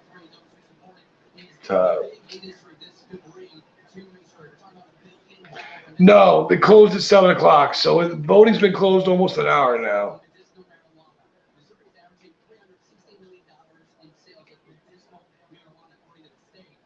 Yeah, Harley, this has got me concerned. This has got me concerned. This has really got me concerned. Because, like, I know in Oklahoma, people are getting weed for like 40, 60 bucks an ounce in the dispensaries. I mean, holy crap. Yeah, that's not good. So I don't know. You know what, though? Missouri will be the kind of state where they'll keep the recreational prices high. They'll make them keep them high. So they won't be any cheaper than the medical is now, I don't think, at least for a long time. 100 is Z here now. 150 is the top tier. Okay, well, to be honest, I consider like friend family discount would get it for 100. I call that wholesale. Same price they might get for say 4 ounces or something like that. And this is all hypothetical, of course. You know, I would admit to any of this. Yeah, their prices went way down in Oklahoma. Yeah, I mean, Bear can talk about that. He's the one that told me they were buying shit down there for like 60 bucks an ounce in dispensaries and shit. I'm like, holy crap. But I still grow my own. Fuck that shit, man. You know, I'm on my own. I know what I'm growing. I know what I get. It's free if I grow it, so. It ain't no 60 bucks an ounce. You know. Stay flooded the market there in a great ecosystem for weed there. Yeah, see, I don't think Missouri will do that.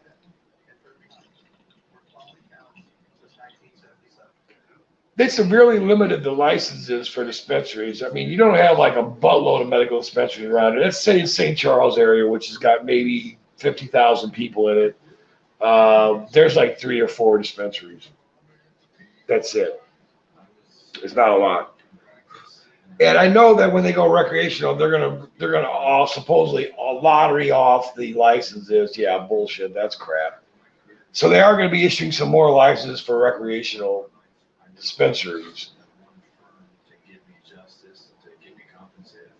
but I don't think they're going to flood the market with them. I think they're going to be really careful about it. And I'm telling you right now, there's a lot of jurisdictions in Missouri that won't have them. There's a lot of counties in Missouri that will not allow, to this day, won't even allow medical ones in there. And that's not going to change. So they're only going to issue so many licenses in the areas that will allow it. They're not going to oversaturate those, and all the other areas are going to have to drive to those areas to get it. So I think that's going to keep the prices up for a while.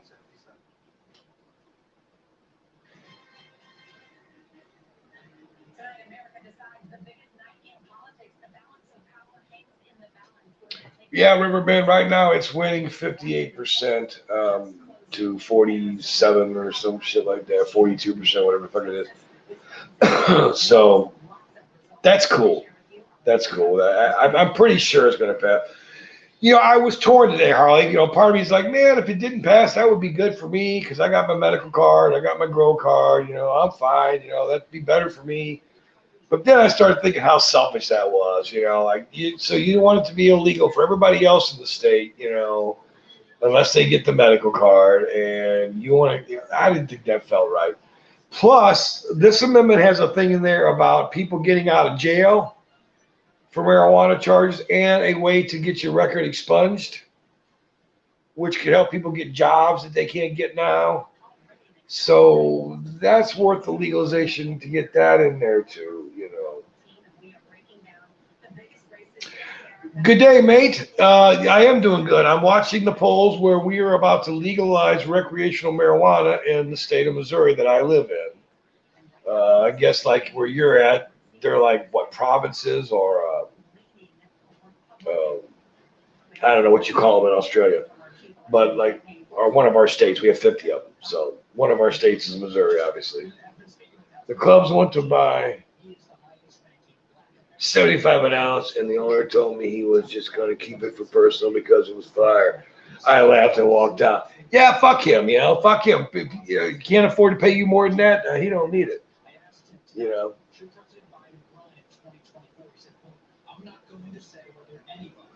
Where am I looking at the results? Well, I'm watching the local news, and they got the results at the bottom of the screen, dude. They got the banner at the bottom of the screen showing the results for the United States and Missouri races. So just yeah, I mean, yeah, I'm pretty sure it's going to pass, bro, because like I said, it was polling at 60% yes going in. Missouri never agrees on anything 60%. They can't agree on the time of the day for 60% of the people in Missouri. Our state motto is the show me state. In other words, we are so skeptical. You got to show us everything. We don't believe anything. Fuck you. I don't believe you. Show me. That's Missouri. We are assholes at times, I guess. Okay, I don't have live TV. Well, I am sure you could probably stream like one of your local channels. There's got to be some way you can local channel stream, or something like that,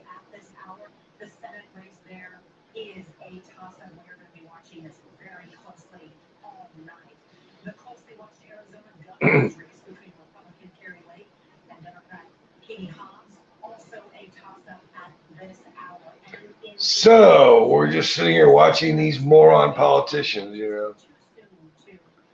Yeah, yeah, I'm sure there's a place you can get live streamed local. Just Google election results near me or something like that. I'm sure you'll find a site that'll let you stream the results.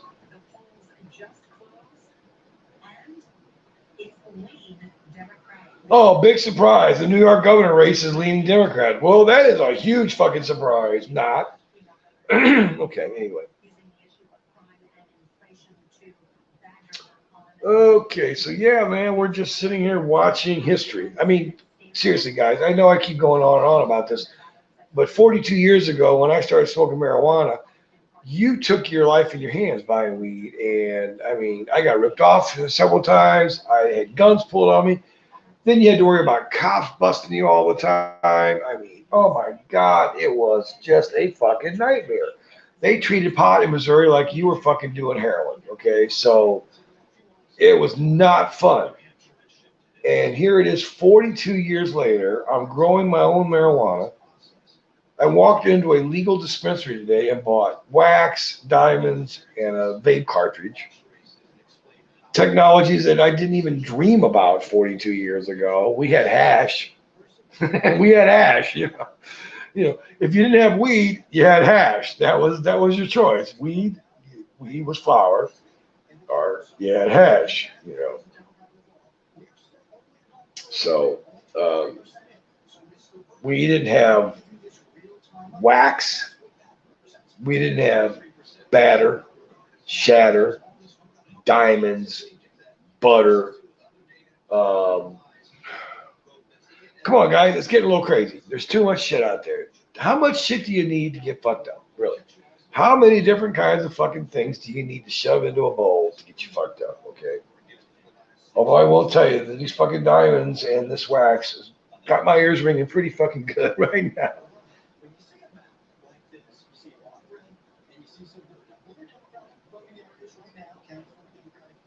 Oh yeah, man. That's not good, man. You got yeah. I yeah, I mean, yeah, I can tell you how many times, man, I freaked out because landlord knocked on the door and we're in there blazing away, or oh God, all the times I had to hide and like I was some kind of child pedophile or something. I had to hide in the shadows to smoke my weed, and hey Taz, what's up, man? And I'm literally watching tonight history being made as another state in my country tells the federal government, fuck you, we're legalizing recreational adult marijuana use, and we don't give a fuck if you like it or not. So this is another state giving the feds the finger.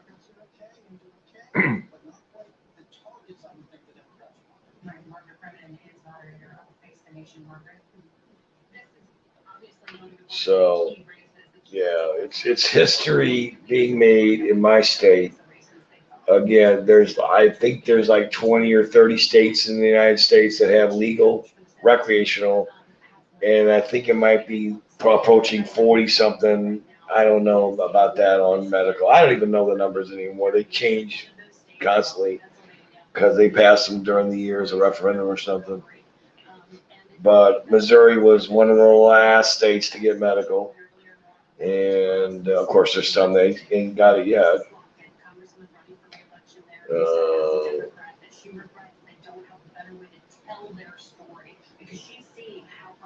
okay, Wally, good to see you, man. Definitely good to see you down there from down under, man.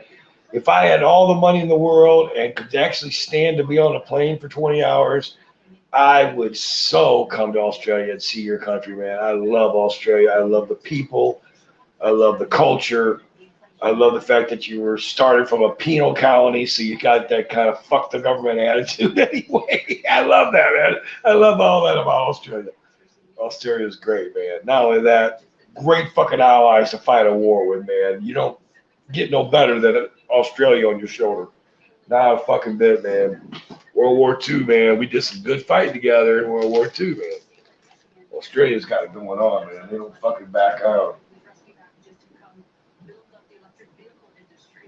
Yeah, I'm serious, man. I love my Aussies, man. I've never met a person from Aussie yet that I haven't liked. I mean, seriously, I have not chatted with one person from Australia yet that I've ever had an issue with, man. They're just cool fucking people, man. They like to party. Fuck yeah, Australia, man. And they, you know what? You know one of the things I like about Australia? They like Americans. Man, unlike a lot of countries who think that we suck and talk about us like we're shit because they're jealous, Australia by far seems to like America and, value our friendship as an ally, as a trading partner, and a lot of cross-cultural events between us. I mean, seriously, Australia has turned out to be, in my opinion, Australia is a much better ally to the United States than Great Britain, by far. I mean, no, hands down. I'd rather have Australia on my back, behind my back, helping me than all of Great Britain combined. The Falklands show just how their fucking and our military is. So yeah, no. Anyway, enough of that. Cheers, everybody. We're partying here in the great state of Missouri while we're passing legal marijuana recreationally for adult use. Actually saw a fucking billboard the other day that said, vote no on Amendment 3. Your children will be exposed to dangerous drugs. Man, I wish somebody would have burned that fucking billboard down. That would have been fucking great, man. Just light that son of a bitch on fire. Spray it with gasoline and shoot a flare gun at it, and just watch it fucking burn. That would have been hilarious. Teach them to not put those kind of lies on my fucking billboards. That would have been a great thing to do. Just fucking literally burn the goddamn billboard. So, but yeah, I couldn't believe that. I saw that on Highway 7. I was like, you gotta be fucking kidding me. Oh yeah. You're talking about basically we're gonna just all start giving it to our 10-year-old kids. Yo, sure, have some gummies, man. Have some fucking chocolate bars. Here, have a fucking bong hit,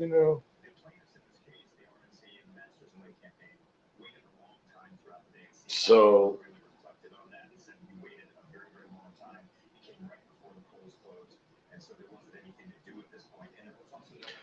yeah.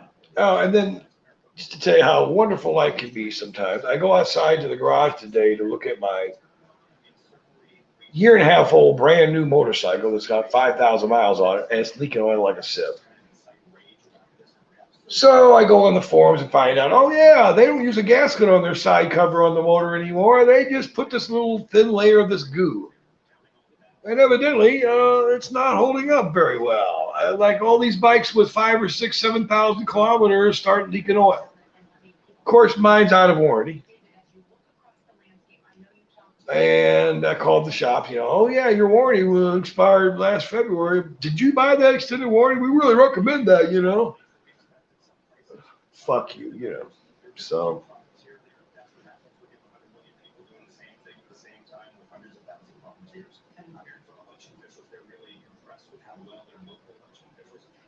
I'm literally texting with a mobile motorcycle repairman. He literally comes to your house and fixes your bike. And he's very reasonable. He'll even come and do an oil change if you want, if you're too fucking lazy. I guess you can have him come out and pull your tire for you and let you take it up to the shop if you don't want to pull the wheel yourself. Or, he'll do a tune-up on your bike. Or, fuck, he'll rebuild the motor if you want. So it's kind of a good American enterprise. The guy works out of his truck. He comes to your garage, he works on your bike, and he leaves. So it's way cool.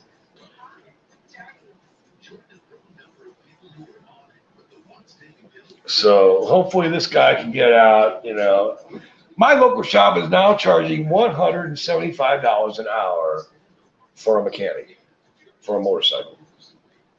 $175 an hour. I can get an hour with my doctor for $175. And my doctor went to like 12 years of fucking school, So I really don't think the guy that's changing the oil on my fucking bike, although I changed my own oil, or the guy putting tire on my bike or a new chain is worth $175 an hour. I mean, that's just fucking crazy. Seriously. That's more than car mechanics are charging. It's not harder to work on a motorcycle than a fucking car, okay? That's fucking ridiculous. That's just crazy. So, yeah. So I'm not taking it to the fucking shop. On top of that, if I do take it to the shop, it'll be there for 6 months. They just never get around to doing shit there. So there's still some good riding weather left this year. If I can get this fixed and back up and running, I mean, I just don't want to ride it with it leaking oil like this. I'm afraid it'll get too low on me and blow up the engine. So.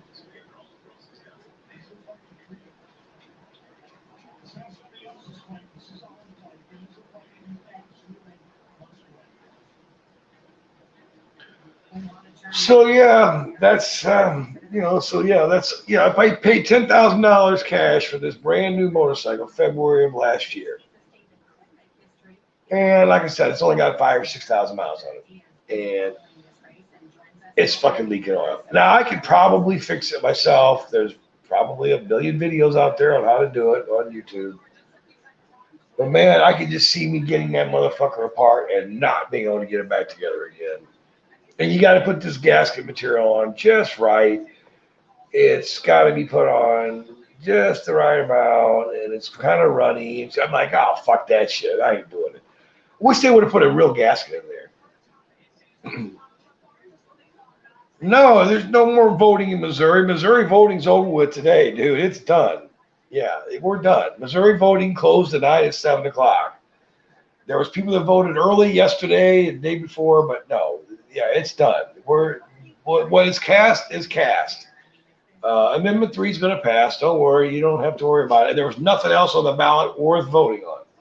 Seriously, not a damn thing on that ballot that was worth my time filling in the blanks. But Amendment 3, and it's going to pass. I don't think it's going to be a doubt about it.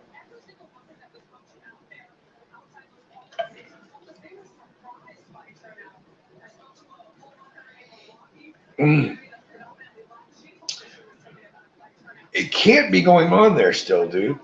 If you live in Missouri, voting ended at 7 p.m. tonight.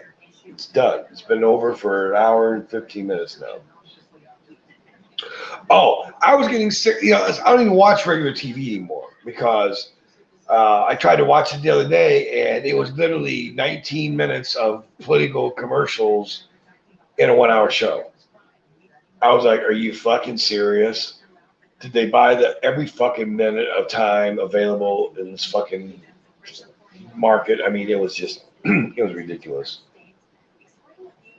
Yeah, we're all sick of the ads. I mean, and this ain't even a presidential election, and it was absolutely awful. Oh, vote for me. This guy's a fucking bluster, rapist, killer, fucking embezzler, commie bastard. I mean, it was just one fucking slam ad after another. Uh, yeah, the same ad. That's all they can afford is to make one ad. They just run it, 47 times back to back. Like that's going to make a difference. Oh, I'll vote for you now. Now that I've seen that fucking same attack ad 97 times, you got my vote now. Cutest thing though, man. I'm walking in the polling place today, and there's this old lady sitting in a lawn chair with a blanket wrapped around her. It wasn't that cold. And she said, "Could you please vote for my son, Travis Wilson?" It was just hilarious. I mean, his mom's out there, trying to get a few votes for him. I said, well, you know what? I'll certainly take a look at the ballot, see what I can do. Yeah. Not one ad around here was like, this is what I want to do. This is what my philosophy is on government. This is how I plan to protect your rights. This is how I plan to deal with crime. This is how I plan to deal with the economy. No. This guy is a creep, pervert, murderer / rapist / anti-American pig, jerk, asshole. And millions of dollars worth of that. It's like, oh God. So I don't know. I'm kind of giving up on the whole political system, but you still got to vote. You can't vote. You can't not vote. Yep.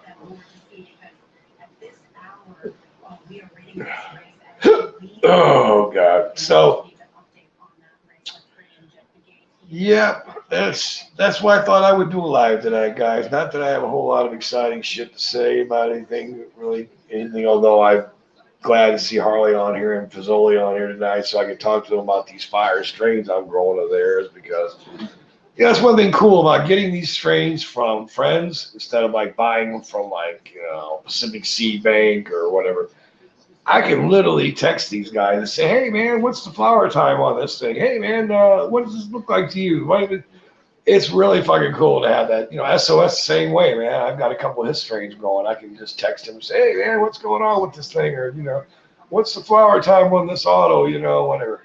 It's kind of cool to have that kind of relationship with the breeder because I've been growing for a few years now and I was buying my seeds from, the same seed banks as everybody else. Yeah, I certainly didn't have any relationship with any of them except my money going to them.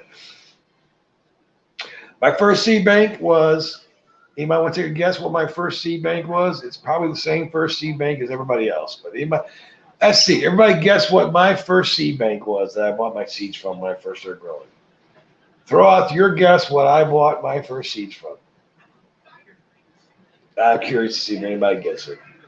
You should. It's the same place everybody else bought their first seeds from. Can we all say it all together? Oh, Crop King. No, that was not them. This is a very popular marijuana seed site that almost everybody I know has bought some seeds from them at one time or another. That's it, Riverbend Growing. You got it. Yep, you got it, Holly. That's the seed bank that everybody I know pretty much said, yep, that was the first place I found that sold seeds. That was the first place I found online that actually would sell me fucking seeds, so I bought them, And they guaranteed germination even. My God, they would even replace the seeds if they don't germinate. Yeah. And I still have some ILGM seeds. In fact, I just started up Maui Wowie, Gorilla Glue, Jack Herrera, and White Widow to bring those back into my corral again. And those are all ILGM seeds. Those are all ILGM seeds. My first grow was all ILGM seeds. I got Northern Lights from them. I had all kinds of autos from them. I had Gorilla Glue. I had Blueberry. Oh, God, I'm trying to remember some of the first strains I grew. Guys, I literally jumped into this with 3/10 and grew like 12 strains the first grow. I just shot my wad, man. I had like 12 plants growing, and they were all different strains. I don't know what the fuck I was doing. They're your sponsor, Riverbend? Okay, cool. You know what? I think they're a good company. And I think they're a good company because they provide a lot of seed to a lot of beginner growers. I mean, a lot of people I know, that's the first seed bank they find. And they're trustworthy. They're not going to rip you off. You're not going to get, bogus seeds. You're not going to get a photo when they say it's an auto. You're not going to get, a lot of hurries and shit. Their seeds are pretty stable, Pacific Seed Bank. I've got some stuff from Pacific Seed Bank, too. I'm trying to remember which ones I got from them, and I can't remember right now if I got good results from them or not. I can't remember which ones I got from them, but I do remember being amazed at the long list of seed that they had. You could scroll down. There must have been 7 pages of seed names that you could scroll down and buy. I was like, holy fuck. I started 10 and 10 came out, so not disappointed. Yeah, exactly. I mean, my germination was pretty damn good on ILGM. I mean, they were pretty consistent. I mean, even though I didn't know what the fuck I was doing, I got 80, 90% on almost everything I tried to germinate on ILGM, if not better. So, yeah. But I think what I liked about ILGM is they got a lot of stuff on their website to help the beginner grower. And they even sell nutrients and shit if you want to buy, or they sell pest management stuff there, You can buy all that shit right there from their site.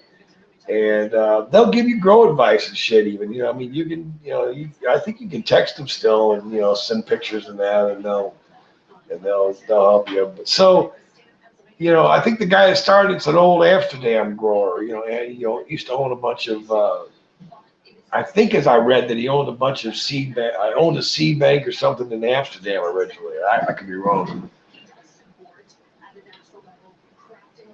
All right. All right. Another Missouri guy. Chris, welcome to Missouri.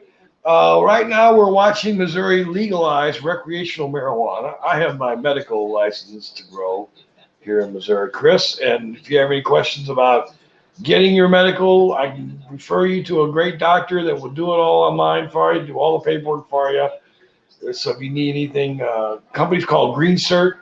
Dr. Judd, big old fat guy, gets on a video call with you, asks you a few questions, and I'll take care of it. Your card's taken care of. Uh, yeah, they do have a lot of support there. Yeah, I mean, I will tell you this. I think I got a bad run of blueberry from ILGM, and it put me off blueberry so bad that I've never tried to grow it again. But I got like 10 blueberry seeds from them, and I can't remember if they were auto photos. I think they were photos. And hardly any of them would sprout or germinate. I mean, I just couldn't get anything to germinate. And I got one or two to germinate, and I mean, they were the sickest looking fucking plants you ever saw in your life. And I thought, God damn, I just can't grow marijuana. What the fuck is wrong with this? And I think to this day that I got a bad run of blueberry seed because I didn't have any problem with the rest of the stuff I grew from them. It all grew just fine. But that blueberry, I mean, it just would. So to this day, I still have not tried to grow blueberry again. It's kind of like my Moby Dick. I had such bad luck with it. Okay, this is really exactly what I'm. Okay, awesome, dude. Yeah, man, I will definitely cue you in on the peculiarities of Missouri medical law, which is interesting enough. Although if things go the way I think they're going to go, recreational will be legal pretty soon. But even if it's legal, Missouri, it'll be a year or two before you're going to be able to walk in recreationally and buy. It won't just happen tomorrow. I don't believe it. They got to do a lottery for the licenses. They got to set up new dispensaries to handle the volume. No, it'll be a year better. Yes, I am watching the election results on that right now, and whenever they do an update on the bottom of the screen, I'm throwing it out. Last I looked, it was winning like 58% to 42 or something like that. So it's definitely, and that was 1% reporting. So it'll be a while before they have more than 1%. It'll probably be like 10 o'clock or so before they get to like more than 1%, but who knows? So we're celebrating by smoking my marijuana that I grew here in the great state of Missouri while we watch Missouri finally legalize recreational marijuana. And like I said, give the big finger to the federal government. We're legalizing it. We don't care if you like it or not. Take the finger. So that's my vote. My vote was for giving Joe Biden and the Democrats and the Republicans that control the House and the Senate the big fat finger today. And the DEA, the big fat finger. And the ATF, who has some jurisdiction, the big fat finger. And the Department of Health and Services, the big fat finger. Fuck you all. Okay? Fuck you all. Yeah.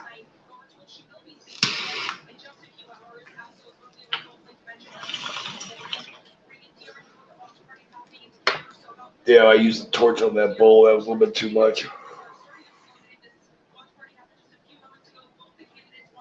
Oh man, you know what? I still have enough flour that I don't have to go to the dispensary even if I wait another month.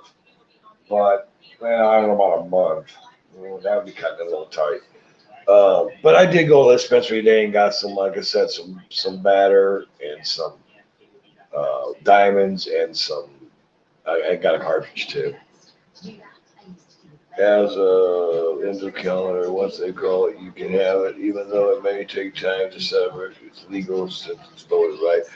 Well, that's a gray area because, okay, if you don't have a medical card and a cop pulls you over and you have marijuana, they're going to know that marijuana did not come from a legal dispensary. So that's black market marijuana. The state didn't get no taxes on it, and you're probably guilty of possession of a controlled substance still. So I wouldn't take the chance. I told everybody I know, even if this passes tonight, renew your fucking medical card. You'd be a stupid fool not to. Here's why. If you go in as a recreational patient, the tax is going to be somewhere between 6 to 9%. If you go in as a medical patient, the tax is 4%.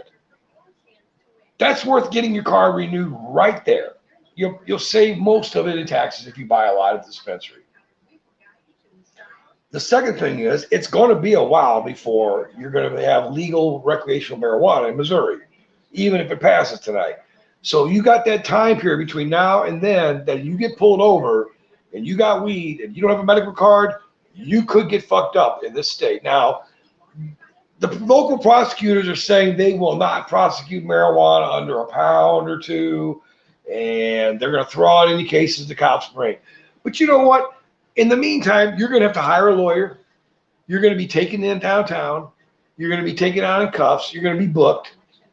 You're going to have a record of all that. So even if they don't prosecute you, do you really want to go through all that when you can spend $100 and get your medical card and at least legally own marijuana? Okay. If you got your medical card, you can attach your medical card to my grow card as a caregiver, and you can get marijuana from me. You don't have to get it from the dispensary. And you can get it for a donation to me. And it will be a lot cheaper than the dispensary. So there's a lot of reasons why it's better to keep that medical card. I mean, really, it's worth having it, you know.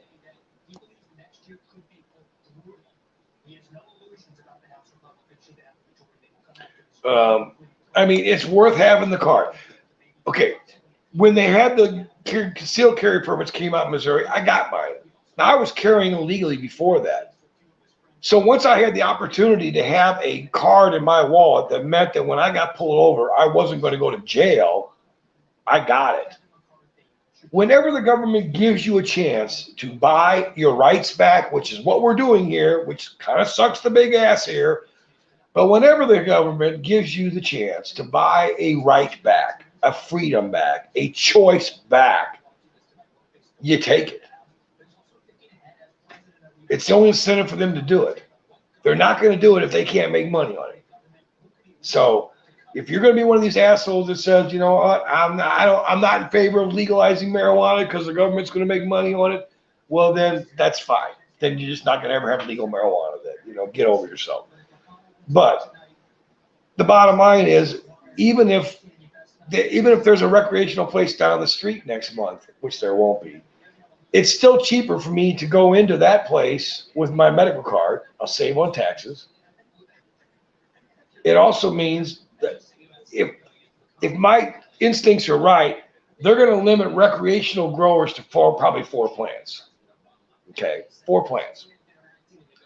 And they're also saying in Amendment 3, you're going to have to register to grow. So you're going to be on a government list for growing. So just get over that anyway. It's part of the deal. I can currently grow 6 seedlings or clones, 6 veg plants, and 6 flower plants legally as a medical grower. My partner has their card as well. They have the same allowance. So that means we have 12 of each category legally in our 3/10 in our grow area without any problems. Now, I'm a little over that in a few areas, like the veg area. I'm way over that a little bit. If I went out and attached 6 more people's cards to my grow card as a caregiver, I get 6 of each of those categories for each of those people. So that would add another 36 flower, 36 veg, and another 36 seedling or clones, in addition to the 12 of each that I have now. That would mean that I would legally have the right, to grow 48 plants in those 3 stages of development in my basement. 48 plants. So the medical grow card is going to give you rights to do things that you're never going to get with recreational grow. They're never going to let you grow that much. Never in a million fucking years. So Would I keep my medical grow card and my medical card? Damn straight. Because someday somebody's going to go to court and they're going to get them to make the insurance companies pay for my medicine. And then I'm going to be able to go in a dispensary and get me some fucking chatter and bring out my Blue Cross Blue Shield card and it'll be free. Or it'll be,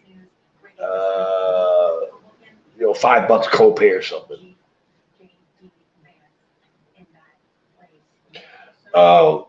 Donating is allowed under Missouri law. Absolutely. It is allowed for caregivers. They realize that these growers have to put a lot of time and money and electric bills to grow these plants for these patients. Not only that, they have to grow and diagnose their conditions and help them get the right strains and the right edibles, extracts, or whatever for their condition. So you are allowed, yes, you are allowed to accept donations for your weed. And there are no limits as to what those donations can be. And another thing, I tell a lot of my patients, get your fucking medical card. And they say, why? And I'm like, because if you get pulled over leaving here tonight with weed, even if you're not a caregiver of mine, if you've got your medical card, there's a lot less chance that you and I are going to go to jail. But if you don't have your medical card and you're leaving here tonight and a cop pulls you over and you go, oh yeah, I get it from the guy down the street down there, with the light on there. If you fucking narc me out and you tell them that, there's a chance that not only will you probably get off, I'll go to jail. So, and that's for the caregivers, right? Yeah, that's for the caregivers. And then you go on your MMMP site and you register their license number as your patient. Now, I don't know how much it costs. I think someone said it's $30 per patient to register. I don't know about that. I never tried to do it. I've got a couple patients that were willing to let me do their card, and I just never got around to doing it. I'm going to do it now because I like that protection. If they do check my place and I've got more than the legal limit of plants, I can go, hey, oh, no, here's all my patients. These are their plants. That's how you get away with it. Those plants belong to them, basically. That's how the law looks at it.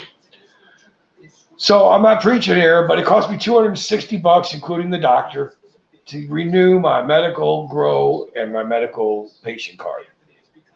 And I got to be honest with you, that's like 1 ounce donation from a patient for the whole year.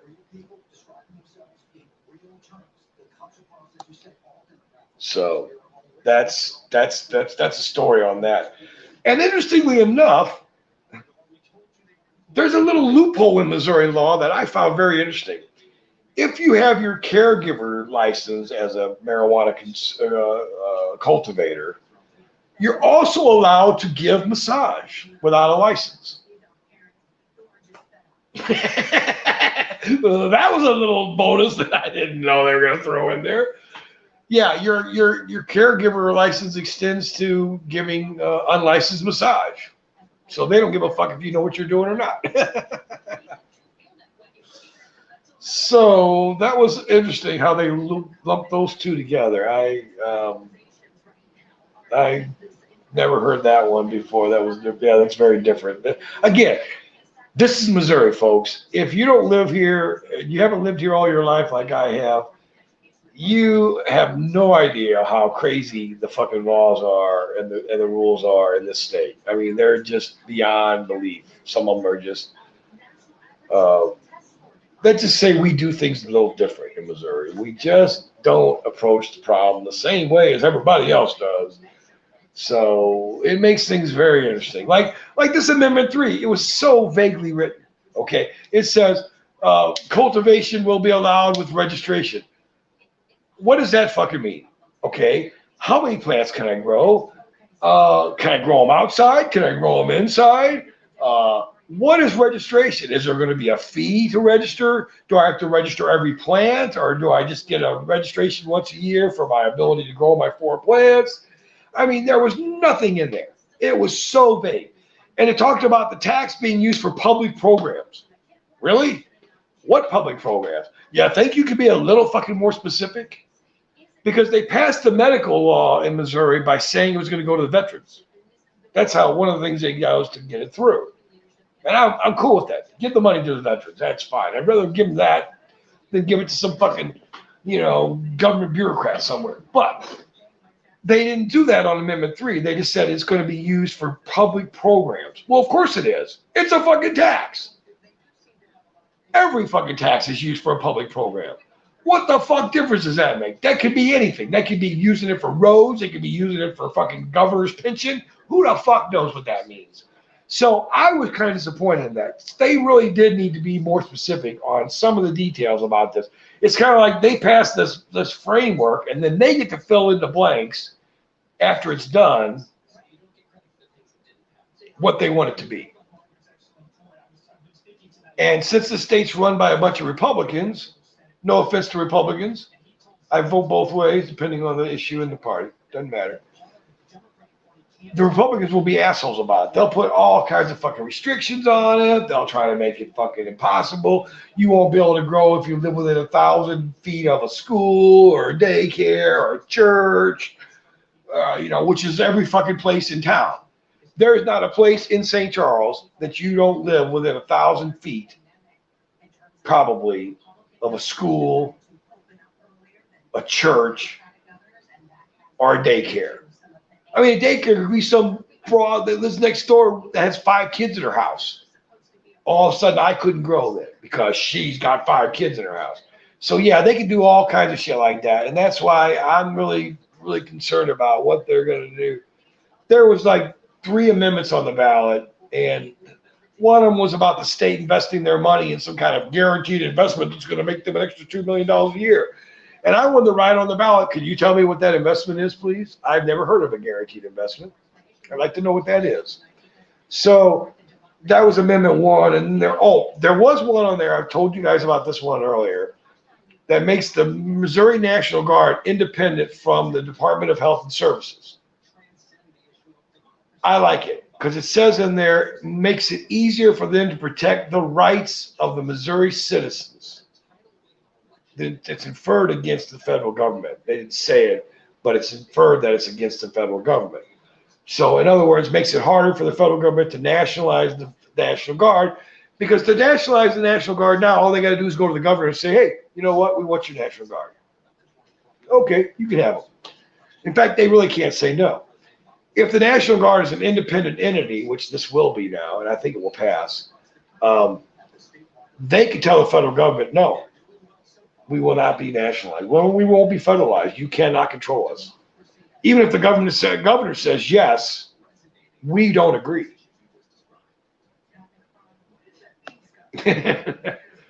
Well, that's a shame.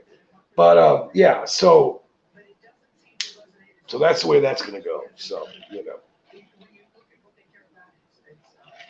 So that's what we got going on here. But yeah. So again, we've got to get it federally legal. I want to be able to sell my product on eBay. Okay?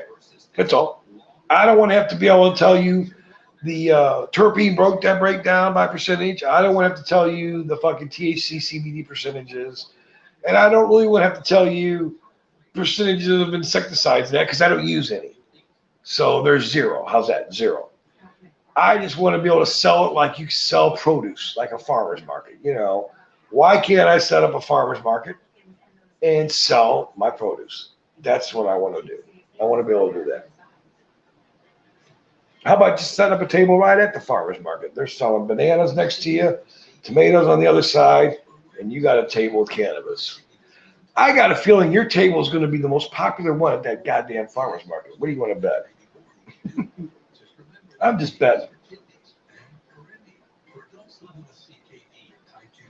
I mean, you got a choice between apples and tomatoes or someone selling fire wheat. Give me a break. Of course, by then it's probably going to be $20 a fucking ounce. But, you got to take the good with the bad, I guess. I don't know.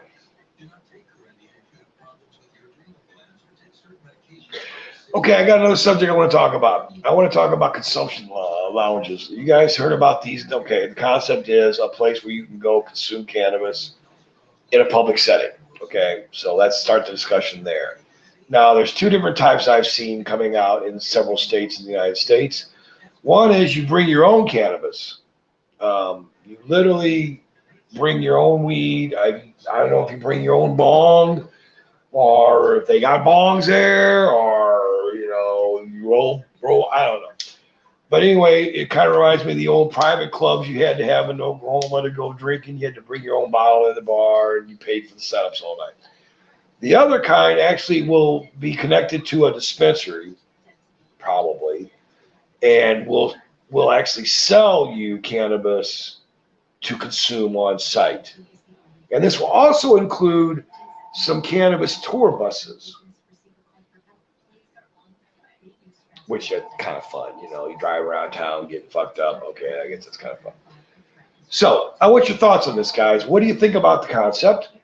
Which kind would you prefer to have in your neighborhood? Do you want the one where you bring your own weed? I kind of like that idea because then you're not paying a buttload of money to smoke weed there. You just, buy some drinks, maybe they sell some pastries or something there for the munchies, something like that, probably, maybe some chocolate, But on the other hand, the ones where you can go and maybe buy by the bowl, that might be kind of cool too. Like, literally go in there and they got like 40 different kinds of flour and you go, I'd like a bowl of that. And it's like, let's say it's like $5, $5 for a bowl, That way you can taste the variety, smoke it, see if you want to grow it, see if you want to buy more of it even, right? So there could be advantages to the kind where you buy the weed there. I certainly could see the advantages where it's a private club and you kind of bring your own cannabis. Kind of thing they make, and you can drink there. Seems like a good area. There's something different, and us cannabis lovers could actually make friends.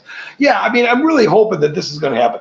I used to like going to the hookah lounges now and then, even though I'm not a real tobacco smoker. I never really liked it that much. But I like the social aspect of the hookah lounge. You talk to the people next to you. Hey, what are you smoking there? What? Oh, that smells really good. And you'd say, here, try some of mine. You'd hand them your hose, and they would hit your bowl, and and you sit around and talk about politics and shit. And usually there was no alcohol in the place. It was usually just a hookah lounge. You could have like a soda or coffee or whatever, and it was really kind of cool. And I was socializing with people that were 40 years younger than me and just relating pretty comfortably. So I'm kind of hoping that we can get that same spirit in the cannabis lounges as the Middle Easterners brought us with the hookah lounge. Because in the Middle East, the hookah was a very social center of the community. Women smoked the hookahs together. Men smoked the hookahs together. They never smoked together. Men and women never smoked together in the Middle East, in the Arabic countries. And it was a very social event, usually mixed with tobacco and dried fruit. Okay. And I don't know why I'm telling you the history of hookahs. That's kind of stupid. But there was a very social thing about it. Some of the hookahs had multiple hoses. Some of them had one hose, and you would pass the hose around each other. But it was a very social event, kind of like sitting around a dip table, everybody dipping chips or something. I like the atmosphere. I like the. I actually kind of like the non-alcohol part of it because you didn't have a bunch of assholes, hitting on your wife or your girlfriend or whatever, or you didn't have a bunch of fucking drunks, bumping into you and spilling shit all over you. It was kind of nice because I'm not a big alcohol guy. I don't drink a lot. I don't like it that much. I very seldom drink. So I don't like going to bars that much. Incidentally, I mean, if you're not going to drink, bars ain't really that much fun. So I would love to see cannabis lounges that have that social atmosphere, not just a bunch of people sitting individually at their table, smoking their little bong and not talking to each other. I mean, I don't want that. I'm hoping we can get some kind of a really interesting environment, different cross sections of people. Think about the different people that smoke pot, from Elon Musk down to the wino fucking homeless guy on the street, and all different social stratas in between smoke pot. So you could run into some very interesting people at these cannabis lounges. There won't be a lot of them around to begin with. So if you're going to want to go to one, you're going to have to go to it. And that means you're going to be rubbing elbows with a lot of people that you probably normally wouldn't get to rub elbows with. I think it could be really interesting. I think some interesting stuff could come out of those discussions anyway. Exactly. Smoking around people that ain't going, oh God, you're a fucking druggie, oh you fucking pothead. Yeah, literally smoking with other people that recognize the benefits and joy of marijuana. Dude, if I had my perfect world and I was 20 years younger, I would love to set up like a tobacco shop for cannabis. The same kind of atmosphere I used to have when I smoked a pipe occasionally. You go in there, they got the jars of tobacco and they got recliners there and ashtrays around you, and you go in and say, "Could I try a bowl of the special of the day?" And they would give you a little plug of it. You'd sit and smoke it, and decide if you really wanted to buy an ounce of it or whatever. And people would talk and relax and enjoy themselves. And I would love that. Set it up like a really old time apothecary look, and have old time jars on the shelf with all different kinds of flour, and specialize in flour. It's not going to be a place to come and buy your fucking wax or your BHO or your bat or anything. No, no, no, no, no, no. It's going to be a flour shop. Yeah, there is cannabis beverages out, and I've talked to some people that have tried them. I think Basement Gardener told me about it, and he said they're pretty weak. They're pretty weak. You really got to drink a buttload of them to get anything out of them. Own little shop and grow and sell and have a lounge with my buddy. Exactly. That's exactly what I'm kind of talking about. Like almost like a tobacco shop. A few reclining chairs in there, maybe a big screen TV, kind of thing. I don't know about that, but maybe. And just a whole shitload of variety. My own grows, stuff from other people that I know, bring their stuff in and sell it there. I buy it on consignment. I just love that idea. I would love to have that kind of place. I mean, that to me would be like a cigar shop. Same principle you see of some of these really fancy cigar shops. That would be so fucking cool. And you could also sell mail order right out of there. Sure, fuck yeah. And you know what I would like to do too is like make some of my own blends, like they do tobacco. Like take different strains of marijuana, grind them, and then mix them. Make different blends. I've done that before. Make different blends and then sell them as like your choice blends. I mean, does that sound stupid? I mean that you could do things like mix some sativas with some indicas with some CBD heavy hemp. You can get some different kind of funks out of them. I don't know. It just seems like that would be kind of fun. You're not just selling the same old. Oh, you got Gorilla Glue and Northern Lights. Isn't that interesting? No, I mean, I've got blends now of all these strains, different blends, different ratios. I just think that would be kind of interesting to do some of that, Sell it in little tobacco pouches like they do pipe tobacco, Kind of like the vape shop feeling, but with weed. Exactly.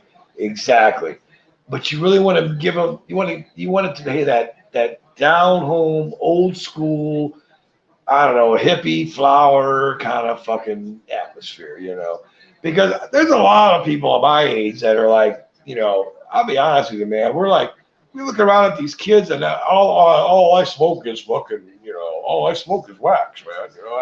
All I do is vape, man. I can't handle smoking flower. I don't like that shit. Man, I look at them people like, you're not really a weed smoker, dude. Shut the fuck up. Just get the fuck out of my face. Or my favorite. I got people out there. Oh, no, I don't smoke. I only do edibles. I would never smoke marijuana or any kind of marijuana product. Dude, shut the fuck up. Get out of my face before I fucking kill you. Really. So, well, once we get it federally legal, then I wonder how much the states will be able to regulate me opening that shop. I mean, just like a liquor store, they're still going to be able to make you get a license and everything. But I think it's possible once it's federally legal and it's federally legal to mail it, then you could do your business by eBay. Because I have bought hemp before on eBay and had it mailed to me, and I swear to God, it looked just like a bag of fireweed. You couldn't tell the difference from, it didn't have much smell, but it looked just like firebutt. So you can right now you can legally buy flower hemp through the mail, no problem. It's legal because it's federally legal. CBD is federally legal. As long as the hemp has less than 0.03% THC, you can buy hemp through the mail. You can buy Delta 8 cartridges through the mail. You can buy CBD cartridges through the mail because CBD and Delta 8 are legal under federal law.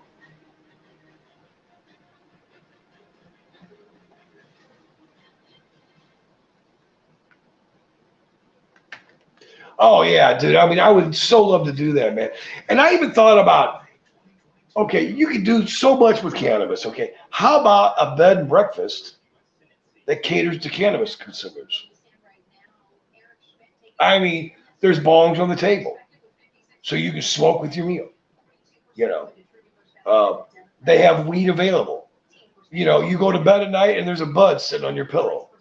You know, edibles, pastries, served with the meals. You know, um, pot butter used in a lot of the cooking so that your meals are cannabis infused. Holy crap, man! It could just be a fucking party. Seriously, French toast with pot butter and infused maple syrup. What the fuck? Seriously, the trippy, yeah, exactly, the trippy bed and breakfast. Man, I'd go to it. I'd go to one. I would fucking go to one because, like you said, I could enjoy my cannabis without feeling like a criminal around other people who enjoy their cannabis without feeling like a criminal. I love it. I just love the whole fucking concept.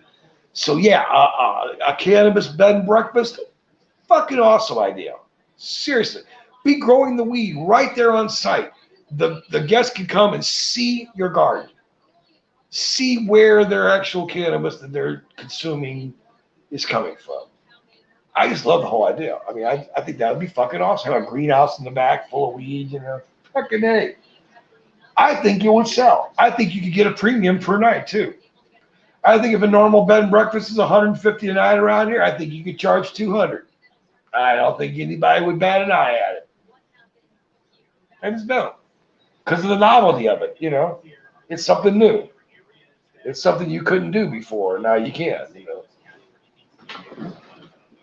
And it probably wouldn't be as hard to get a license for something like that as it would be for like a dispensary or a cannabis shop or a cannabis lounge. They're going to control those licenses pretty fucking hard, man, like they always do. But like a bed and breakfast, they might let a lot more of those go through, This joint makes me want to open a shop so bad. Yeah, I mean, of course, then again, everything always looks better on the other side of the fence, But I mean, the long hours and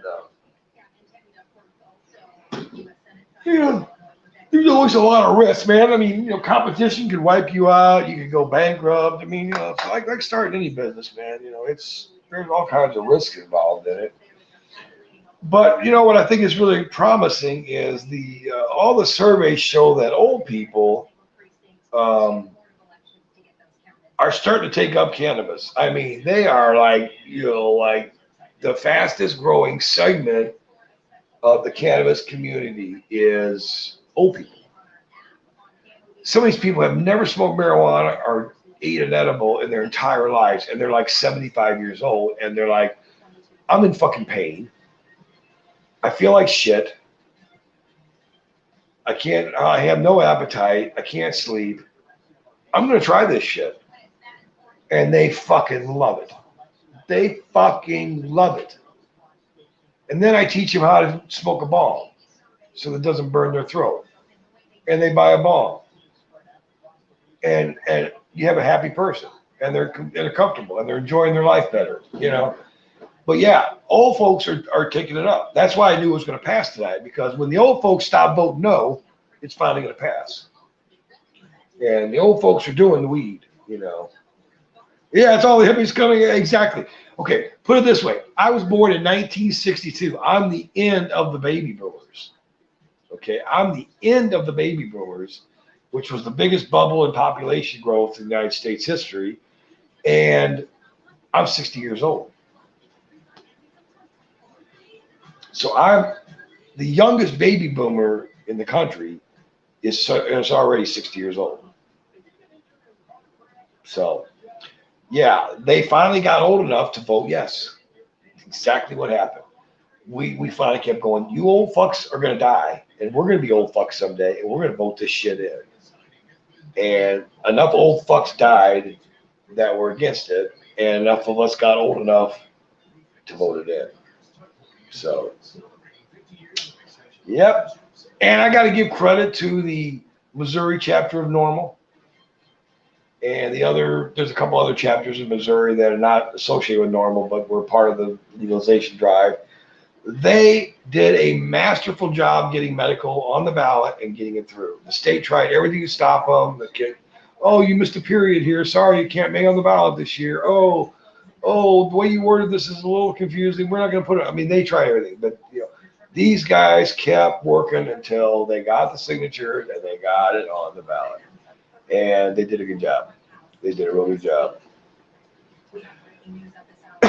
Let's see what the new results are. They're starting to give us some new results now. Oh, that's interesting. Eric Smith's beating Trudy Valentine. Missouri legalization for 51 to 49%. Whoa, guys. Oh, that's not good. That's getting awful close. 51 to 49. Now it's getting to be a fucking race, guys. Oh, shit. I was really hoping that we weren't going to be up all night on this one, but I got a bad feeling here, guys, that we're going to be up all night on this one. Because it's going to be a barn burner. Seriously, man. If they're that close. Wow. I did not think it would be, okay, guys, color me surprised. I did not think that it would be that close. But again, there's still a lot of old fucks in the state that are conservative motherfuckers. You can't vote tomorrow, Riverbend. I don't know how to keep telling you this, man. Missouri votes on election day. They're done. It's 7 o'clock tonight. Your chance to vote ended. Otherwise, we couldn't have results if you could still vote tomorrow.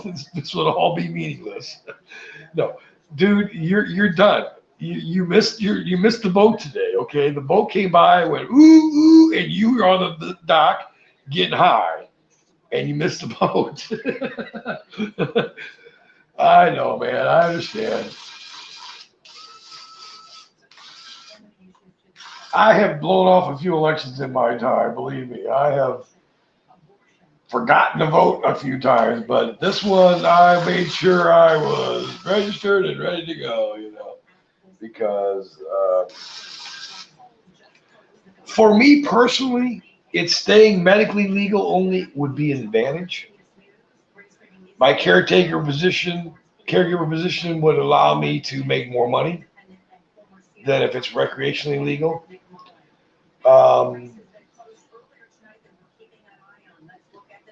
As well as, let's say, any unregulated sales that might occur would also be more advantageous if it was not legal recreationally in Missouri. So if I was a selfish bastard, I would have voted no today. Seriously, if I was a selfish bastard, I would have voted no today. Now, even if it doesn't pass today, which it will pass next year. I mean, they'll just keep putting it on the ballot until they get it through. They'll put it on a presidential election ballot, and enough turnout will show up to put it over. But, so yeah, if I was going to be a selfish prick and only worry about what's good for Grover Deacon, then I would have voted no today. And I've heard of growers in states that were getting recreational that voted no and tried to vote against it, tried to work against it. Because once it's recreational legal, everybody can grow their own. Those commercial growers don't have the market they had before. So they're actually opposed. A lot of commercial marijuana growers are opposed to recreational legality. They're opposed to it because it's going to ruin their market.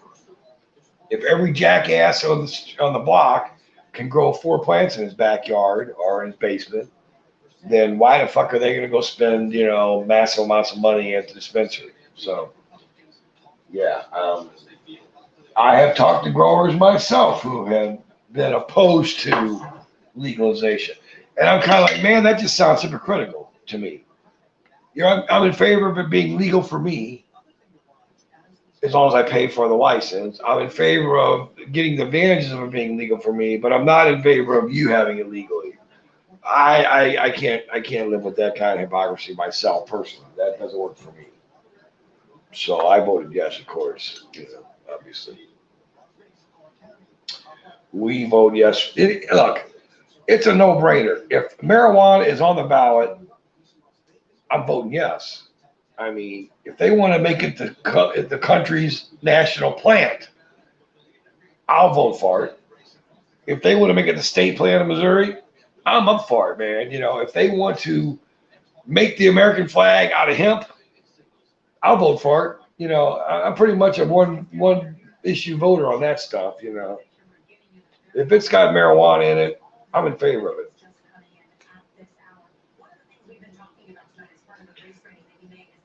So I'm just waiting for my insurance company to start paying for my medical marijuana. Then life's going to get really good. Of course, I don't know how it can get any better. I'd still be growing my own weed. They won't be paying for that. So, but I can get my edibles and extracts that I can't do myself. That I, get them somewhere else. Then. Yeah, we're just gonna do a little bit of marijuana here. Yeah. Let's get high, folks. Let's get fucking high. There's not many people left in here anymore. I'm bored the fuck out of everybody. They all left. But fuck, we've been on for, holy crap, 2.5 hours? Son of a bitch. I've never been on that long. I'm not going to have a voice tomorrow probably either, Okay, so we're going to grind up a bowl here in the great state of Missouri. If y'all haven't seen the Mamba grinder, best damn invention of the 21st century, get one. They're like $30, $35 on Amazon, USB chargeable. Just do it, man. Don't fuck around. Just get one,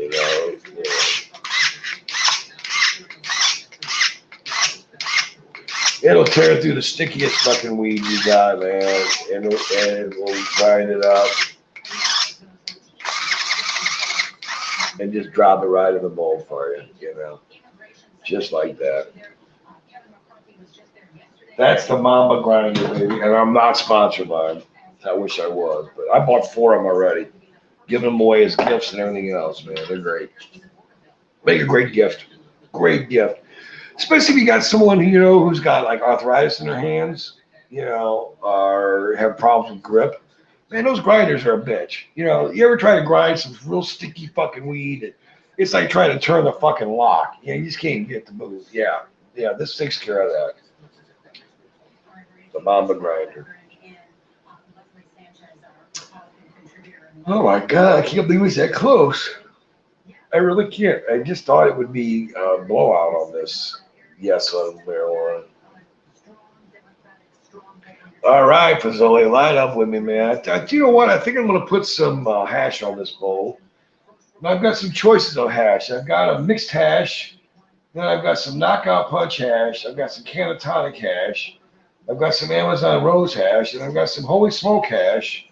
And I've got a little bit of Carmen Miranda hash.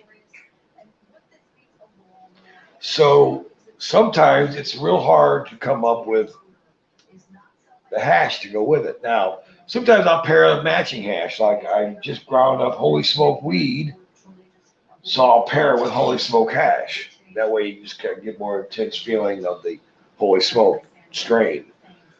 But sometimes if I don't have a matching strain of hash, or just to mix things up a little bit, I'll throw maybe Carmen Miranda hash on top of holy smoke bowl, or maybe some Amazon Rose hash on top of cherry pie bowl, just to knock things around a little bit.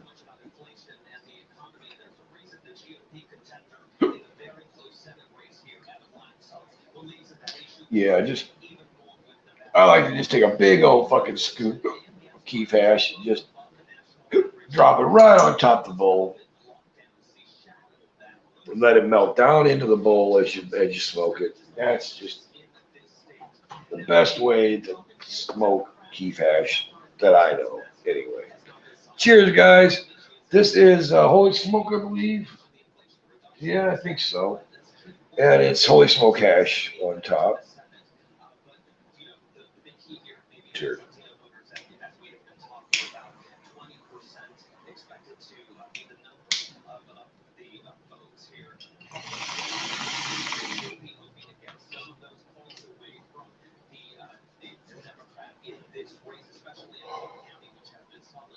That's what I'm talking about right there, man.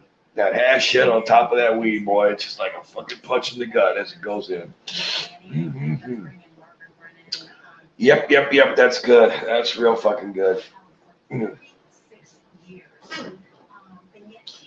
Okay, so I guess this is getting kind of boring now, guys. We're sitting here watching the election with me here. Um, let's see if we got any update on the marijuana issue here. Anything new? Yeah, okay. Well, that's Illinois crap we don't care about.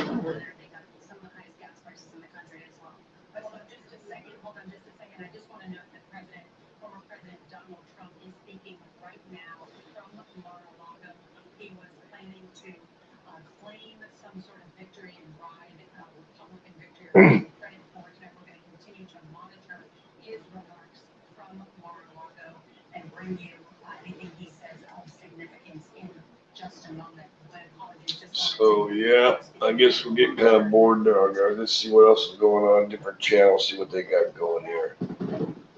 Okay. Ooh, the Senate race right now is 41-41 with 18 undecided. Wow. Boy, that's fucking close. Oh, fucking Chuck Schumer won. Oh, fuck. You can't win them all, I guess.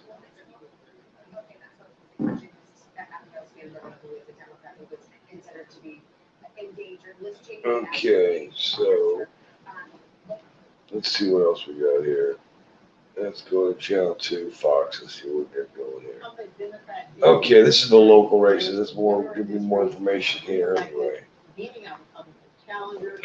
Oh man, that was a good hit.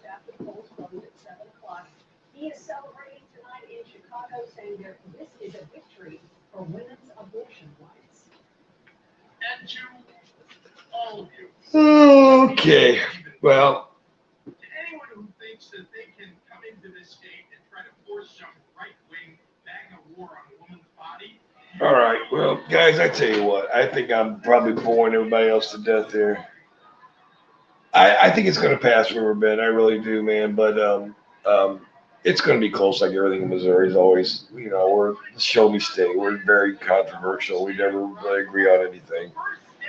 So it'll be close. It'll probably be like 51-49 when it'll pass, or 52-48 or something like that.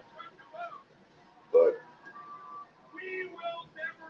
it's not been down all night.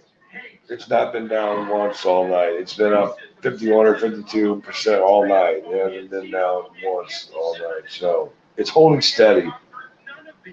It's dropped like 1 point, but it's like 52-51. So it's definitely holding steady, and it's doing pretty well that way. I think it's going to be okay. I really do.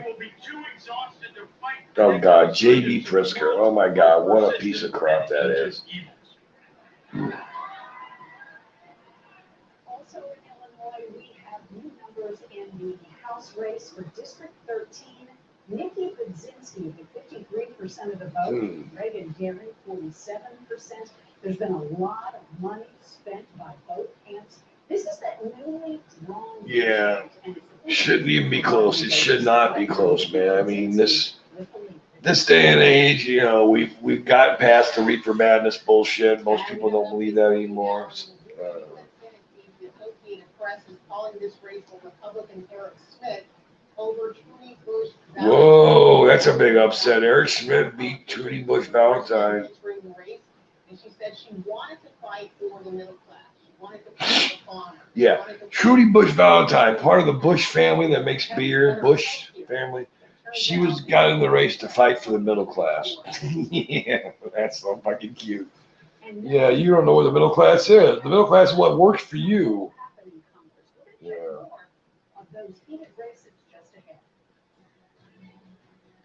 So, yeah, definitely interesting there. Yeah, she wanted to deal with the project is personalized, custom designed, and installed by true craftsmen. That's the California Closet's difference. We call it practical magic. Get started with a free design consultation. And the gear you need for your next outdoor adventure at Menards. The Masterforce 1150 amp power station is the perfect companion for camping trips. The unit provides an air compressor and emergency power at the most necessary time. It's 12-volt power, and USB ports are great for whatever you need an external charge. Never travel unprepared with the Masterforce power station. Save big and get yours. So, yeah. Yeah, I'm just sitting there trying to watch the results, see if there's anything we can get you out of here. As I sat there taking out coffees with my best friend, I thought, isn't it great that T-Mobile's network is powerful enough to bring high-speed home internet across the country? Pay attention, it's obviously my brain. And I thought about the great deal on T-Mobile home internet is just $50 a month. Focus! Just $50 a month. No price hikes, no monthly fees. T-Mobile home internet. Pizza. The network that powers your phone now powers your home internet. So, don't have a lot of dialogue, guys. I really don't know what else to tell you.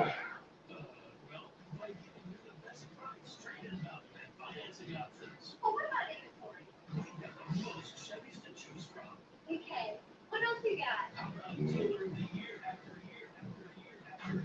Okay, I'm the. There's simply no reason to buy your Chevy anywhere else. And that's why. The end of the year means the beginning of savings at Crown Vision Center for all complete eyeglasses. Yeah, I don't think we're going to have a whole lot of results till probably about 11 o'clock or so, maybe, which another 2 hours or so. We might get some more results faster than that. We'll just have to wait and It see. doesn't stop when the Christmas lights come down. With the Salvation Army, the love lasts all year long. If it's a present under someone's tree today, and a roof over someone's head tomorrow, it brightens Christmas morning and the hardest nights for hardworking families. Together, we love beyond bell ringing, we love beyond snowfall, we love beyond Christmas. All new Fox Wednesday. Camp is in session. The Golden Break is back. And with the guests, intense. Oh, that's a big fan. Wednesday at 8 on Fox 2. It looks like my motorcycle mechanic can get to me Thursday or Friday, come out and fix my leak on my motorcycle, and I'll be back up and riding again just in time for it to get freezing out. Welcome back. We have an update for you now. During U.S. Senate race, the Associated Press has called this race for Republican Eric Smith. He has been declared the victor over Democrat. So in Missouri, Eric Smith's won. 5% for Eric Smith, 42% of the vote for Trudy Bush Valentine. And this is not a big surprise, but everyone still wants to wait as those votes are counted and see those numbers go up on each side. And Boxing Jeff and Huda is live in Maryland Heights. Active Schmidt campaign to watch party. They're expecting Eric Schmidt to fix it. Come on, man. Let's get this vote counted. Maybe we are. I mean, it's a fucking machine that counts them. It ain't like they gotta sit there and hand count them anymore. How long does it take you to fucking scan the damn thing? You're done. Then you see over my right shoulder. Mr. Schmidt will be going there to declare victory and to speak to this huge crowd of supporters who have stood by him during this campaign. I have to tell you, when those numbers flashed up on the screen and the race was called, the crowd here went wild, cheers, applause, and the next thing is we are waiting for him to speak to his supporters. That's going to be in about, as I said, about 12 to 15 minutes. So we're in position. As soon as that happens, we will bring you his remarks live here on Block 2. Andy and Shirley? Well, this is definitely a race that everyone was watching. And a lot of folks, I think, especially the political companies, thought that this was going to be declared earlier than it was. But that wasn't the case. Like you were saying, you have to get all the votes. You have to start counting all those votes before you can make an announcement. And it was predicted that it would be a much bigger distance than that. But Eric Schmidt's likability has really increased according to our latest polls recently. Fox News' Andy Banker is talking with our political insiders, Hancock and Kelly. Just watching to see what the results are coming in here, guys. They're doing all the house races and shit. I don't give a fuck. First, let's go to the U.S. Come on, Amendment 3. Let's see it. Come on now. Come on. We're gonna make history now. Let's do it. Let's go. Pretty much. You can do it. What issues drove this? And so, I think we kind of knew this was coming, and it felt like it was expected. Well, I mean, you kind of just the red blue. You got a red state. It's become more red over time. And, you know, the right track, wrong track number in the country right now, the wrong track number is way over 60. And so, you know, that's going to help the party out of power. That's the Republicans. So Eric Schmidt gets that call. Plus, I think we're in a disciplined campaign. And, you know, it's over. But this race has been over for quite some time. What about Dobbs v. Jackson and abortion? Did you expect more zoom out of that issue? We sure hope so, especially after seeing the beat of the abortion-related cases. They hope the Democrats that the choice community is going to come out. Andy, I spent a lot of time voting for Democratic candidates in this election. And there weren't that many close voters out there pounding the pavement, knocking on doors for folks. I think that could have been a factor, but John's exactly right. This is a red state. This is going to be an uphill battle for the Democrats for decades to come. And we kind of established the ceiling for a well-funded Democrat in this state is in that low 40s. You look at the Galloway governor race, he was well-funded. Pretty Bush for Senate was well-funded. And, you know, unless there's something exceptional that happens, it's a very, very steep hurdle for Democrats to climb to win statewide in Missouri. Expected in Missouri, but is this in any way an indicator of a red wave? Herschel Walker now leading in Georgia after trailing most of the back. The vote is almost all in. I think it's close to 80%. Other races are tight. Pennsylvania's getting tighter. Dr. Oz coming back on Federal. Well, both Georgia and Pennsylvania, we're going to be waiting a little while. And Herschel Walker doesn't get over 50% of your runoff. That would be good for Democrats. The other thing we have to remember is this is happening across the country. Polls are still open in the mountain and on the West Coast. So it will be interesting, but it is shoring up right now that it's not the red tidal wave that people thought might happen. Yeah, I think there's some truth there. The Republicans have picked up 4 seats in the Eastern Time Zone. That's a little less than we had hoped. And so, you know, we'll see. I don't think you're looking at a 35-seat room here.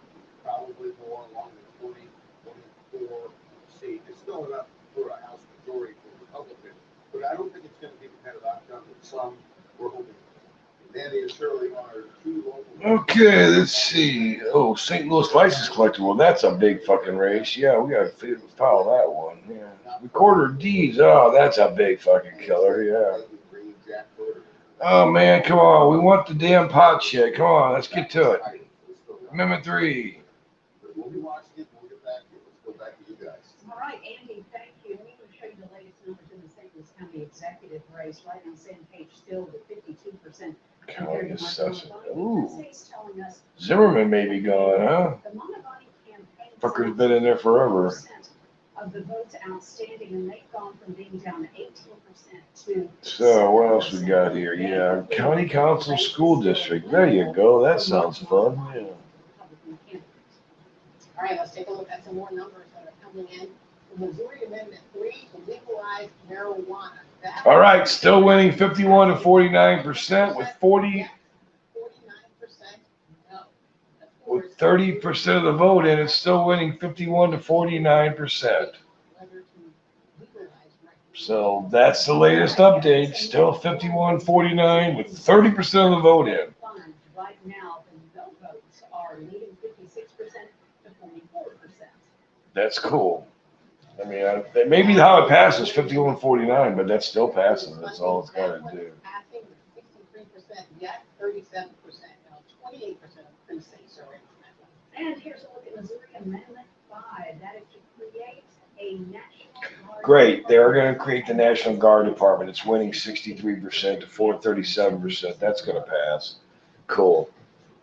I'm going to take Excellent. you live now to Trudy Bush Valentine's campaign watch party, where she is expected to come out to give a concession speech. We will bring that to you live once she takes the podium. Stay with us. You are watching our midterm election coverage right here on Fox 2. We'll be right back.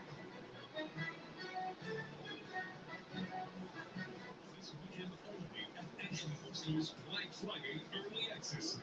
Buy one, get one half off. Like the sofa, get the love seat half off. Friday through Monday. Marijuana King, how you doing, man? Your Highness, good to see you. We are trying to pass recreational marijuana here in the great state of Missouri. We are at 51 to 49%. Yes, with 30% of the vote counted. So it's going to be a long night. I don't suspect we're going to have an answer probably till midnight. I could be wrong. They could, a bunch of polls could start reporting all at once. We can get an answer real quick. No surprises guaranteed. Hey, you fully qualified, it's really backed up. Fully qualified pros guaranteed. You know? Guaranteed. And why is it called a snake? Have you ever seen a snake? The holidays are just around the corner. Is your home plumbing ready for extra visitors? Visit academyair.com today and get $75 off any plumbing or drink or air removal. Make Air's Resort Grafton, Illinois your next staycation destination. So, yeah. Surrounded by natural beauty, conveniently close to downtown Grafton attractions and activities. Adventure awaits on incredible Grafton zip line. Visit Air's Resort Grafton, Illinois. Hello, Rhino Electric. Since 1976, we've been serving the St. Louis area for residential or commercial or industrial. Security. No job is too big or too small. At Ryan Home, we do it all. We're here today to set the record straight about Duplicit's contraction. Surgery is not your only treatment option. Who may think their contraction has to be severely treated, but it doesn't. Visit findahandspecialist.com today to get started. Midwest Money pays the highest prices for sterling silver and silver plate. Well, guys, I don't know how much you want to sit around and watch me smoke weed and watch the election results. There's still 5 of you in here, which kind of blows me away that anybody would still be here after almost 3 hours. But hey, I appreciate it.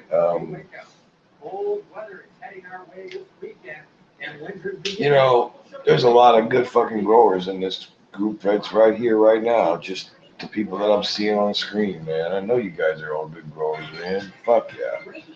Because all of them strains you sent me seeds for are just fire. I can tell without even smoking them, they're going to be fire, man. They're fucking wheat. The structure on them babies is just fucking killer. All right. Met so many great growers on here, man. I don't know, it's like having fucking college education and growing for free with all the great growers are on here.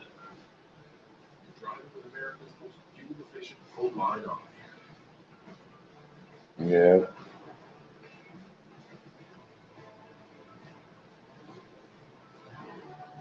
Follow your things. Really Power Apartment. So, well, I think we need to smoke another bowl. I mean, another hit anyway, you know. It's still early in the evening, and we're seeing those big bags of boat totals coming into St. Louis County. Like David has been there all day, and he's been showing us these dramatic pictures of the boats being brought in.